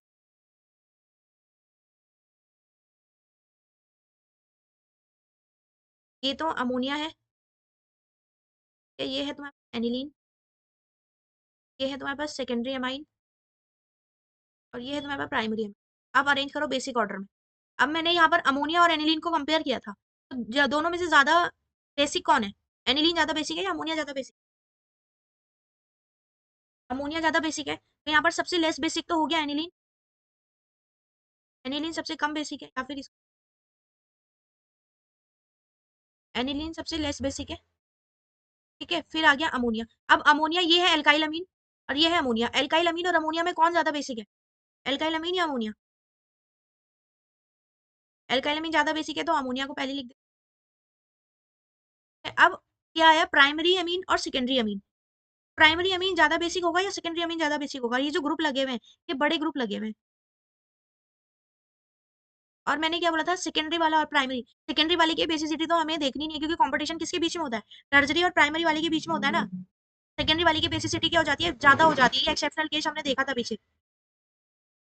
Secondary वाले की जो बेसिसिटी होती है वो ज्यादा हो जाती है प्राइमरी वाले से। सेकेंडरी अमीन की बेसिसिटी ज्यादा है हमारी प्राइमरी अमीन की। फिर यहाँ पर अमोनिया की होगी, फिर एनिलीन की होगी। बेसिक ऑर्डर बन, इस तरीके के क्वेश्चंस पूछे जाते हैं एग्जाम में, बेसिक नेचर से, सब अमीन्स के।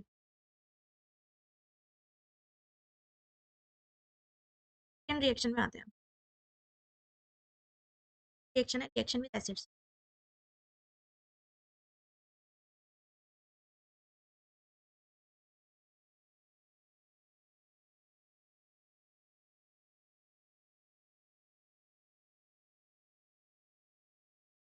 बढ़े आगे। अब रिएक्शन विद एसिड देखना है हमें, अमोनिया की एमीन की रिएक्शन करानी है हमें किसी एसिड के साथ। तो एसिड में हम मिनरल एसिड ले सकते हैं, जैसे हम HCl ले सकते हैं, HBr ले सकते हैं, HI ले सकते हैं। ये मिनरल एसिड के साथ रिएक्शन करानी है। जैसे हमने ले लिया RNH2 प्लस इसकी रिएक्शन मैंने करा दी HCl के साथ। क्या होगा यहाँ पर, HCl में जो बॉन्ड है यहाँ पर, क्योंकि क्लोरीन क्या है, पार्श मतलब इलेक्ट्रोनेगेटिव एटम है, इसकी वजह से बॉन्ड पेयर अपनी तरफ लेगा, ये बन जाएगा पार्शियल नेगेटिव, हाइड्रोजन बन जाएगा पार्शियल पॉजिटिव। अमोनिया में जो लोन पेयर है ये किसको डोनेट कर देगा, हाइड्रोजन को लोन पेयर डोनेट कर देगा। ये है R, है N के पास है 2 हाइड्रोजन, ऑलरेडी 2 हाइड्रोजन थे, और इसकी क्योंकि इसने लोन पेयर डोनेट कर दिया हाइड्रोजन को, तो हाइड्रोजन इससे जुड़ गया और नाइट्रोजन के पास आ गया पॉजिटिव साइन। और जो ये Cl है, Cl इसके साथ सॉल्ट बना करके रहेगा यहाँ पर, NH3 लिख रही हूँ डायरेक्ट, ये बन गया हमारे NH3 पॉजिटिव, और जो Cl नेगेटिव है ये सॉल्ट की फॉर्म में यहाँ पर रहेगा। इसी को हमने क्या बोलता है, अमोनियम सॉल्ट। सब्स्टिट्यूट।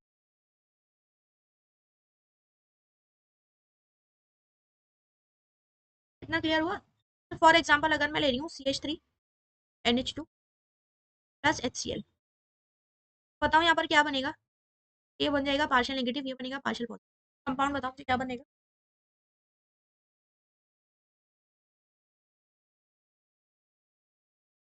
CH3NH3 और NH3 के ऊपर साइन कौन सा आएगा, पॉजिटिव, और Cl पे आएगा नेगेटिव साइन। यहाँ पर नाम क्या हो जाएगा इसका, ये है methyl, methyl ammonium chloride, methyl chloride. अब अगर इस सॉल्ट में से मुझे फिर से एमीन को ऑब्टेन करना है, क्या मैं इस सॉल्ट में से एमीन ऑब्टेन कर सकती हूँ, कल भी करी थी ऐसी रिएक्शन। हाँ, NaOH के साथ रिएक्शन कर लेंगे, ठीक है, चलो ये चीजें तुम्हें पता लग गई। अगर मुझे फिर से एमीन इस सॉल्ट में से फिर से एमीन को ऑब्टेन करना है, तो हम NaOH के साथ रिएक्शन करेंगे। NaOH के साथ रिएक्शन करने से क्या होगा, NaCl बाहर हो जाएगा, वाटर का मॉलिक्यूल बाहर होगा, साथ में बेसिक एमीन हमें वापस से। अब ऐसी रिएक्शन यहाँ इसके साथ करो, एनिलीन के साथ, ये है तुम्हारा एनिलीन H2, साथ ही में इसकी रिएक्शन हम करा रहे हैं HCl। क्या बनेगा यहाँ पर, बेंजीन जुड़ेगा NH3 के ऊपर पॉजिटिव चार्ज, ये इलेक्ट्रॉन डोनेट कर देगा, और Cl नेगेटिव, सॉल्ट बना दिया इसे, एनिलीन।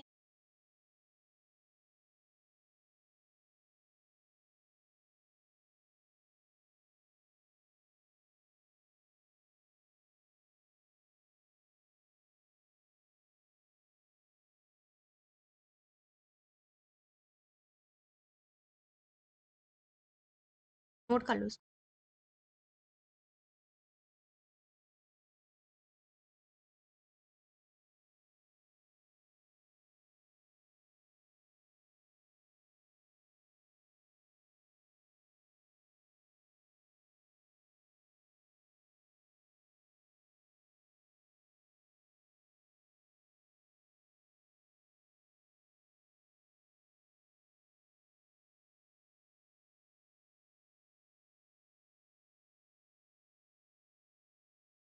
हो गया।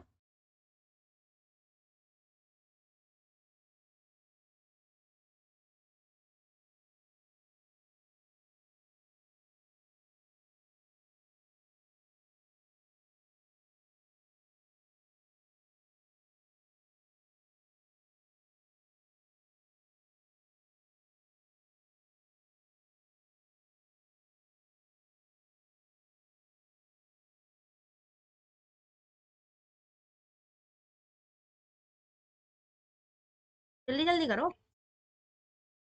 सेकंड रिएक्शन, सेकंड नहीं थर्ड रिएक्शन हो जाएगी अब,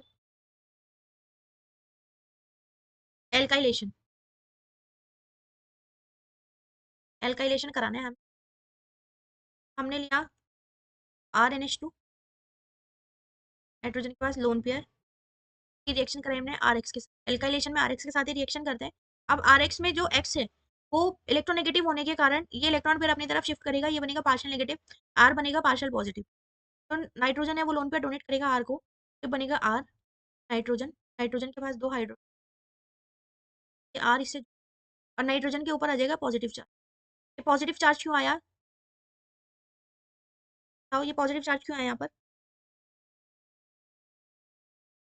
अपने लोन पे डोनेट कर दी, इसके पास कमी हो गई। अब फिर से देखो यहाँ पर क्या होगा कि हम इसकी रिएक्शन कराएंगे किसके साथ, यहाँ पर, और जो ये एक्स नेगेटिव निकला, ये एक्स नेगेटिव सॉल्ट बना के इसके साथ रहेगा। अब हमें फर्दर रिएक्शन करनी है, ये जो नाइट्रोजन है, नाइट्रोजन के पास जो पॉजिटिव चार्ज है तो दूर कौन करेगा? बताओ, नाइट्रोजन के पास ये जो पॉजिटिव हाइड्रोजन करेगा, तो हाइड्रोजन पॉजिटिव की फॉर्म में बाहर निकलेगा और बॉन्ड पे नाइट्रोजन को देकर के, तो ये एच बाहर निकला, और किसके साथ? एक्स नेगेटिव के साथ, ये एच एक्स बाहर हो गया, ये एक्स नेगेटिव भी था, ये एच बाहर निकला, एक्स एक्स बाहर निकला, हमें कंपाउंड एन के पास 2 आर है और ये है एच। अब फिर से ये रिएक्शन करेगा किसके साथ? आर एक्स के साथ। अब आर एक्स के साथ जब रिएक्शन हो रही, तो यहाँ पर ये जाएगा इधर पार्शियल नेगेटिव, ये बनेगा पार्शियल पॉजिटिव। ये रिएक्शन कब तक होती रहेगी? जब तक हाइड्रोजन प्रेजेंट है। अब इसने फिर से अपने लोन पेयर डोनेट किया इसको, जब इसने लोन पेयर इसको डोनेट किया तो फिर यहाँ क्या बन जाएगा? आर टू, ये था ही, आर टू एक साथ लिख दिया मैंने यहाँ पर, ये नाइट्रोजन, नाइट्रोजन के पास एक हाइड्रोजन, एक आर ग्रुप जुड़ गया इससे, नाइट्रोजन के पास पॉजिटिव चार्ज आएगा क्योंकि इसने इलेक्ट्रॉन पेयर आर को डोनेट कर, और यहाँ पर एक्स नेगेटिव सॉल्ट बनाकर इसके साथ रहेगा। अब क्या हो गया? नाइट्रोजन की जो पॉजिटिविटी है उसको दूर कौन करेगा? ये हाइड्रोजन, हाइड्रोजन पॉजिटिव फॉर्म में निकलेगा और नाइट्रोजन को अपना बॉन्ड दे करके जाएगा, साथ एच पॉजिटिव बाहर हो गया और एक्स के साथ ये बाहर बाहर हो गया। बनने वाला कंपाउंड हमको क्या मिला? आर टू एन के आर। ये था, हमने प्राइमरी अमीन लिया था, प्राइमरी अमीन से ये हमको मिला सेकेंडरी अमाइन। अब ये कितना, कौन सा अमाइन है? नाइट्रोजन के बाद लोन पेयर वापस आ गया, ये बन गया टर्जरी अमाइन। या तो इसको ऐसे लिख लो या इसको ऐसे लिख, आर थ्री टर्जरी। अब क्या ये फर्दर रिएक्शन करेगा? फर्दर रिएक्शन अगर ये करेगा भी तो क्वाटरनरी अमोनियम सॉल्ट बनाएगा, बट क्वाटरनरी अमीन नहीं बनता है। जैसे अगर मैं इसकी रिएक्शन रहने दो, कि जब हम एल्काइलेशन करते हैं तो प्राइमरी से सेकेंडरी अमीन बन रहा है, फिर सेकेंडरी से टर्जरी अमीन बन रहा है, फिर टर्जरी अमीन से क्वाटरनरी अमीन नहीं बनता क्योंकि अब हाइड्रोजन प्रेजेंट नहीं है, जो लोन पेयर अपने बॉन्ड पेयर देकर के नाइट्रोजन की पॉजिटिविटी को दूर करे।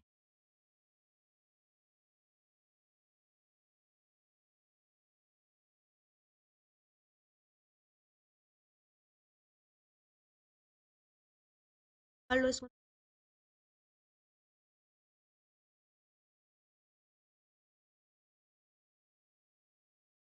अच्छा, यहाँ पे अगर मैं तुमसे पूछूं जो एमीन्स है वो एज अ न्यूक्लियोफाइल काम कर रहा है या इलेक्ट्रोफाइल काम कर रहा है? एमीन, एमीन में जो नाइट्रोजन है वो इलेक्ट्रोफाइल की तरह काम कर रहा है, न्यूक्लियोफाइल की तरह काम कर रहा है?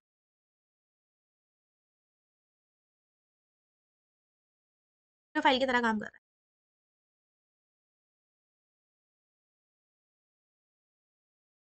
हो गया इतना?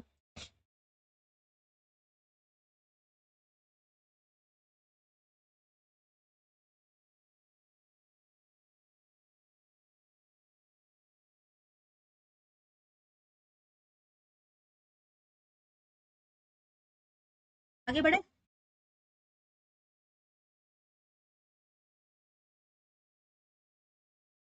चौथी रिएक्शन करनी है हमें, एसाइलेशन।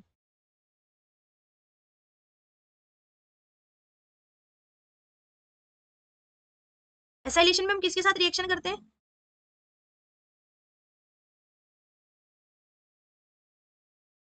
हाँ, एमीन्स की रिएक्शन करनी है हमको एसाइल क्लोराइड के साथ, या फिर एसाइल क्लोराइड का और डेरिवेटिव हम ले सकते हैं, जैसे एस्टर ले सकते हैं हम, या फिर एनहाइड्राइड ले सकते हैं हम। एनहाइड्राइड में भी same C double bond O वाला ग्रुप प्रेजेंट होगा। ठीक है, तो यहाँ पर मैंने लिया amine, R N H two, nitrogen के पास लोन पेयर प्रेजेंट है, ये रिएक्शन कराई मैंने एसाइल क्लोराइड के साथ, तो ले लिया मैंने C H three, C double bond O. अब यहाँ पर ये जो कार्बोनिल ग्रुप प्रेजेंट है, कार्बोनिल ग्रुप कैसी रिएक्शन दिखाता है? इस टाइप की रिएक्शन शो करता है। ऑक्सीजन क्योंकि इलेक्ट्रोनेगेटिव एटम है, ऑक्सीजन बॉन्ड पेयर लेकर के ये बन जाएगा पार्शियल नेगेटिव और कार्बन बन जाएगा पार्शियल पॉजिटिव। तो नाइट्रोजन लोन पेयर किसको डोनेट करेगा? ऑक्सीजन को या कार्बन को?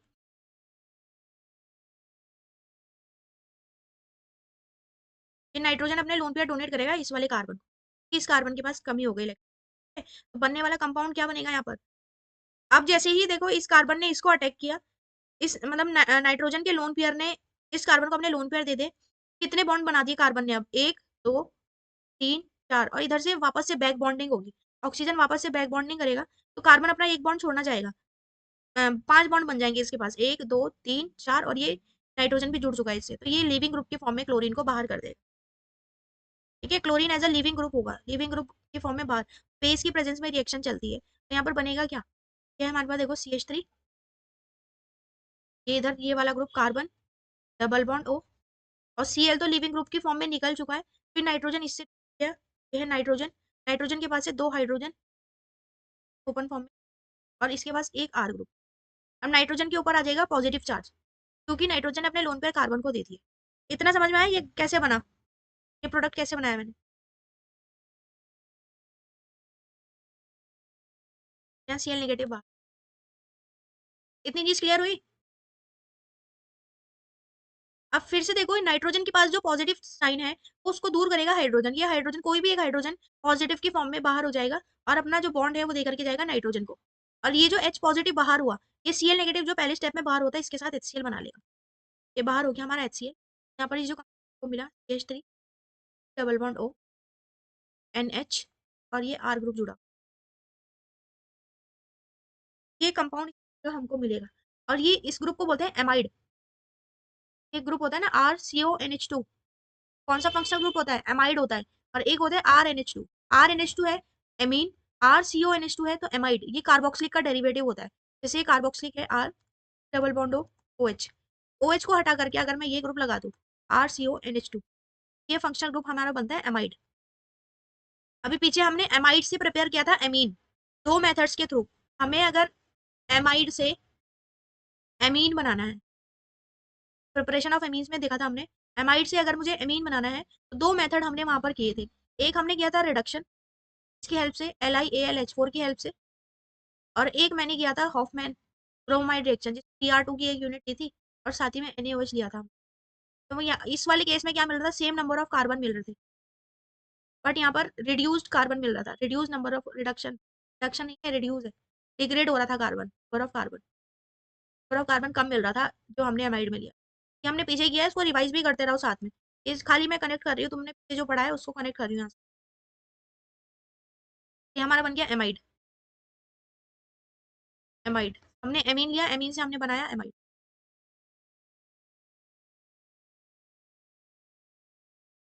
नोट करो इसको तब, फॉर एग्जाम्पल, तो आर लिया हमने कोई भी एग्जाम्पल लेकर के, जैसे मैंने ले लिया C2H5 plus CH3, double bond हो, बेस की प्रेजेंस में रिएक्शन हो, देखो क्या बनेगा यहाँ पर, अगर हमने CH2 लेकर के चले हैं सीधा सीधा, ये नाइट्रोजन अपने लोन पे डोनेट करेगा कार्बन को, क्योंकि ये ऑक्सीजन बॉन्ड लेकर के पार्शियल नेगेटिव, कार्बन बनेगा पार्शियल पॉजिटिव, और जैसे ही बैक बॉन्डिंग करेगा क्लोरीन अपना लिविंग ग्रुप है बॉन्ड लेकर के बाहर हो जाएगा सीएल नेगेटिव, तो ये बन गया हमारा CH3, इधर है carbon, double bond O, carbon के साथ जुड़ गया नाइट्रोजन, नाइट्रोजन के पास 2 हाइड्रोजन है, और C2H5, नाइट्रोजन के ऊपर आएगा पॉजिटिव साइड, का पॉजिटिव चार्ज को और दूर करेगा, ये हाइड्रोजन, हाइड्रोजन बॉन्ड दे करके जाएगा, और पॉजिटिव की फॉर्म में बाहर हो गया Cl के साथ, बाहर हो गया, यहाँ बन जाएगा CH3, E double bond O, NH, amide group बना।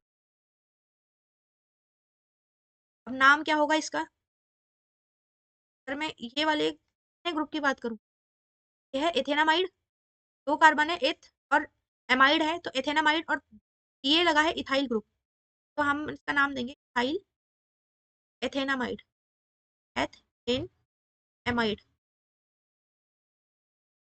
इथाइल एथेना, यहाँ क्या लेकर चले थे, इसका नाम क्या होगा हमारा, एन अमीन।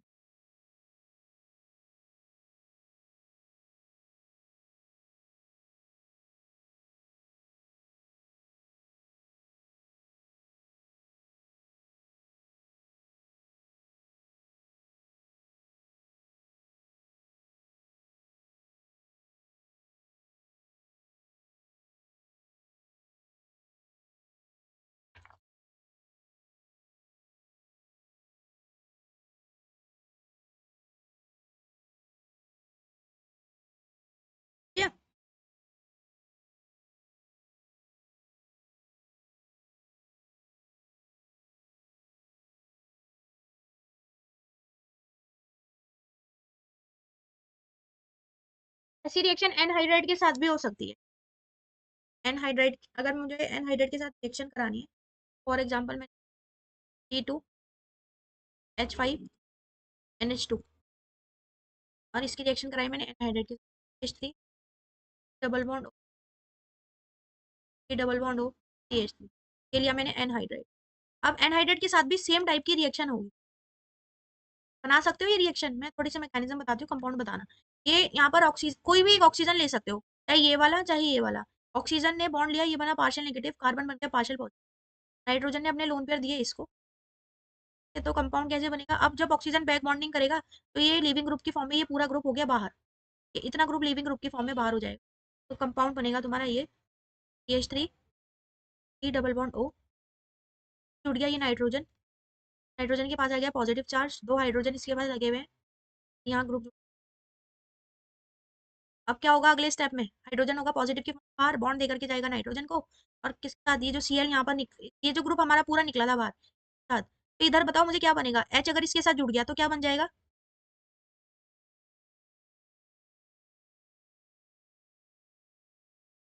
तो पहले तो Cl निकल रहा था ना बाहर, तो Cl के साथ अब बाहर क्या निकलेगा? यहाँ पर CH3 COO नेगेटिव बाहर हुआ था ना, ये बॉन्ड लेकर के गया, तो बाहर क्या हुआ था यहाँ पर? CH3 COO नेगेटिव बाहर हुआ इस केस में। तो ये जो H पॉजिटिव बाहर निकला, ये इसके साथ निकलेगा, तो क्या निकलेगा बाहर? CH3 COO, एसिटिक एसिड बाहर हुआ, कंपाउंड हमको CH3 डबल बॉन्ड O, दोनों पेयर वापस आ गए, सेम नाम होगा, साइल एन साइल एथिल। सेम टाइप की रिएक्शन ही होगी, बस लिविंग ग्रुप चेंज हो रहा है। इसमें लिविंग ग्रुप एसीटेट आयन होता है, इसमें leaving group Cl negative ion होगा, अगर एसाइल क्लोराइड है।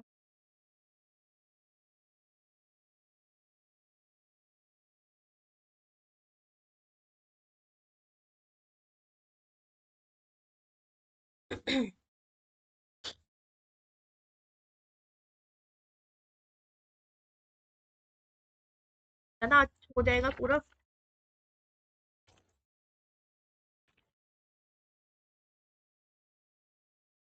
चलो बढ़े आगे, एक तो स्लो बहुत लिख रहे हो तुम लोग, जल्दी जल्दी लिखो। बढ़े आगे, नेक्स्ट रिएक्शन लिखो। कौन से नंबर की रिएक्शन होगी?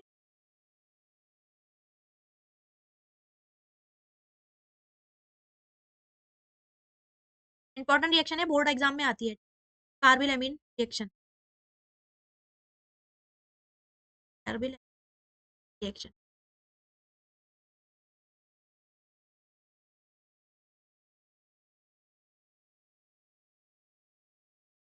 तो हम बोलते हैं कार्बिल एमीन टेस्ट के नाम से भी, ऐसे एग्जामिनर भी पूछता है इसको, जब एग्जामिनर आता है कार्बिल एमीन टेस्ट किस लिए यूज होता है, या फिर isocyanide test, isocyanide test, carbyl test या आइसोसाइनाइड टेस्ट के नाम से इसे जानते हैं। तो सबसे पहले इसमें कुछ थ्योरी लिख लो, आगे रिएक्शंस। और aliphatic and aromatic primary amine ही देते हैं ये reaction, aliphatic and aromatic. Mechanism भी बताऊंगी मैं। Primary amine on heating with chloroform and ethanolic, on heating with chloroform and ethanolic potassium hydroxide, potassium form isocyanide,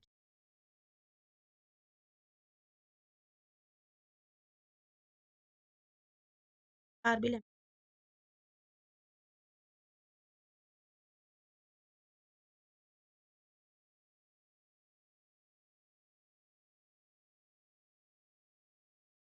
विचार फाउल स्मेल।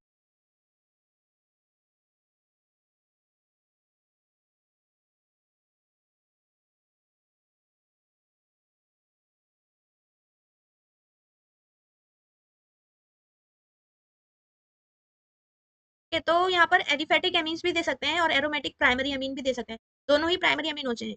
एरोमेटिक प्राइमरी अमीन या फिर एलिफेटिक प्राइमरी अमीन को हम chloroform के साथ हीट करेंगे और साथ ही में एथेनॉलिक केओएच हमने लेना है। इसके रिएक्शन से बनता है आइसोसाइनेट, जैसे रिएक्शन मैंने ली। और एक चीज मोस्ट इंपॉर्टेंट क्या ध्यान रखनी है, सिर्फ only given by primary amine. ये प्राइमरी अमीन ही देंगे, चाहे वो RNH2 है या फिर ARNH2 है, दोनों में से प्राइमरी अमीन होने चाहिए। अब रिएक्शन देखो इसकी, यहाँ पर रिएक्शन होती क्या है, हमने लिया RNH2। मैकेनिज्म बताऊंगी, मैकेनिज्म में सब समझ में आ जाएगा। इसकी रिएक्शन मैंने करी क्लोरोफॉर्म के साथ, CHCl3 क्लोरोफॉर्म, और KOH के साथ करी। और KOH कैसा होना चाहिए, एल्कोहलिक होना चाहिए, सब बेसिक मीडियम होना चाहिए एल्को। अब यहाँ पर हीट करेंगे, हीट करने से हमें आइसोसाइनाइड मिल जाएगा RN। अगर मैं CN लिखती तो साइनाइड हो जाता, ये NC लिखा तो आइसोसाइनाइड, ये पॉजिटिव चार्ज आएगा, नेगेटिव चार्ज। और इसी की स्मेल होती है फाउल स्मेल, सब अजीब सी दुर्गंध टाइप की होती है। प्लस KCl बाहर हो जाएगा, 3 Cl है तो यहाँ 3 KCl, 3 KCl है तो 3 ही पोटेशियम हाइड्रोक्साइड होगा। इसके अलावा पानी का मॉलिक्यूल बाहर होगा, इसका OH, इसका H। लेंगे वाटर लेंगे,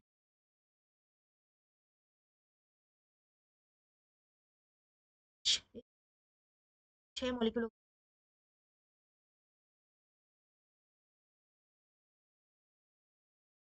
H2। ये मेन रिएक्शन ये होती है यहाँ पर कार्बिल अमीन टेस्ट में। हमने एमीन लिया, प्राइमरी अमीन, प्राइमरी अमीन की रिएक्शन क्लोरोफॉर्म के साथ कराई, साथ ही में हमने एल्कोहलिक KOH लिया। यहाँ पर एक अजीब सी, कैसे पता लगेगा कि प्राइमरी अमीन है, अगर हमको गिवन कंपाउंड प्राइमरी अमीन होगा तो हम क्लोरोफॉर्म और KOH के साथ रिएक्शन करेंगे, वहां पर एक अजीब सी बदबू आने लग जाएगी। वो अजीब सी बदबू आने का मतलब है आइसोसाइनेट बन गया। आइसोसाइनेट बन गया, दैट मीन गिवन कंपाउंड क्या होगा, प्राइमरी अमीन। अगर इस सेकेंडरी अमीन गिवन होता है, टर्सरी अमीन गिवन होता तो आइसोसाइनेट नहीं।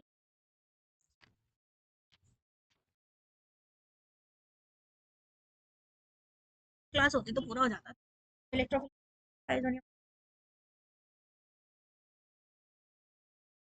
की मैकेनिज्म बता देती हूँ कार्बिल अमीन की। कार्बिन तो समझ में आ गया होगा ना, डाइक्लोरोकार्बिन कैसे बना। कार्बिन से दोबारा बताना है मैकेनिज्म।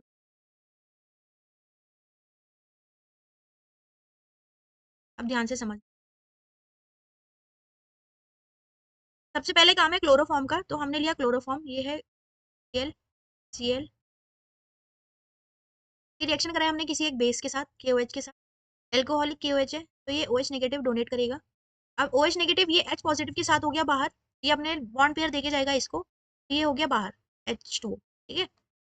अब बचा क्या यहाँ पर, कार्बन के बाद ये Cl, ये Cl, ये Cl, इस पे आ गया ये बॉन्ड पेयर, ये आ गया इसके पास इलेक्ट्रॉन्स। ये इलेक्ट्रॉन कौन से है, बॉन्ड वाले इलेक्ट्रॉन है, ये 2 इलेक्ट्रॉन, ठीक। तो यहाँ पर इस वाले यहाँ पर जो क्लोरीन कार्बन है, कार्बन के पास कितने इलेक्ट्रॉन हो गए टोटल, 5 इलेक्ट्रॉन हो गए वैलेंस शेल में। तो मतलब यहाँ पर ये जो नेगेटिव चार्ज आ जाएगा, इसका मतलब वैलेंस शेल में जो कार्बन के पास इलेक्ट्रॉन है वो 4 से ज्यादा हो गए, तो ये बन गया हमारा कार्बन। अब यहाँ पर जो K पॉजिटिव था, एक Cl के साथ बाहर हो जाएगा, एक क्लोरीन बॉन्ड लेकर के बाहर निकल गया किसके, KCl के साथ। अब बचा क्या यहाँ पर, कार्बन बचा, कार्बन के पास ये Cl है, एक Cl है, ठीक। और ये 2 इलेक्ट्रॉन। अब क्योंकि यहाँ पर वैलेंस शेल में इलेक्ट्रॉन तो 4 ही हैं, बट ओवरऑल अगर ऑक्टेट में देखें तो टोटल कितने इलेक्ट्रॉन, 1 2 3 4 5 और 6, 6 ही इलेक्ट्रॉन है इसके पास, ऑक्टेट पूरा नहीं है अभी। तो ये कैसा हो गया, इलेक्ट्रॉन डेफिशिएंट हो गया। मतलब ये इलेक्ट्रॉन डेफिशिएंट होने के कारण एज अ इलेक्ट्रोफाइल बिहेव कर सकता है, बोलते डाइक्लोरोकार्बिन, डाइक्लोरोकार्बिन, ठीक है। वहीं अगर मैंने लिया एमीन RNH2, RNH2 में नाइट्रोजन के वहां से लोन पेयर प्रेजेंट, या इन प्राइमरी अमीन लिया RNH2 के पास लोन पेयर प्रेजेंट है, प्लस साथ ही में हमारे पास है ये कार्बिन, क्लोरीन, ये क्योंकि ये इलेक्ट्रॉन डेफिशिएंट है, तो यहाँ पर नाइट्रोजन क्या करेगा, इसको अपने लोन पेयर डोनेट कर देगा। अब अगर नाइट्रोजन ने इसको अपने लोन पेयर डोनेट किया तो इस तरीके से कंपाउंड R प्रेजेंट है, N है, नाइट्रोजन 2 हाइड्रोजन जुड़े हुए हैं, साथ ही में नाइट्रोजन के पास आ गया पॉजिटिव चार्ज, क्योंकि नाइट्रोजन ने अपने लोन पेयर दे दिया कार्बन को, ये जुड़ा है कार्बन, कार्बन के पास है 2 क्लोरीन को।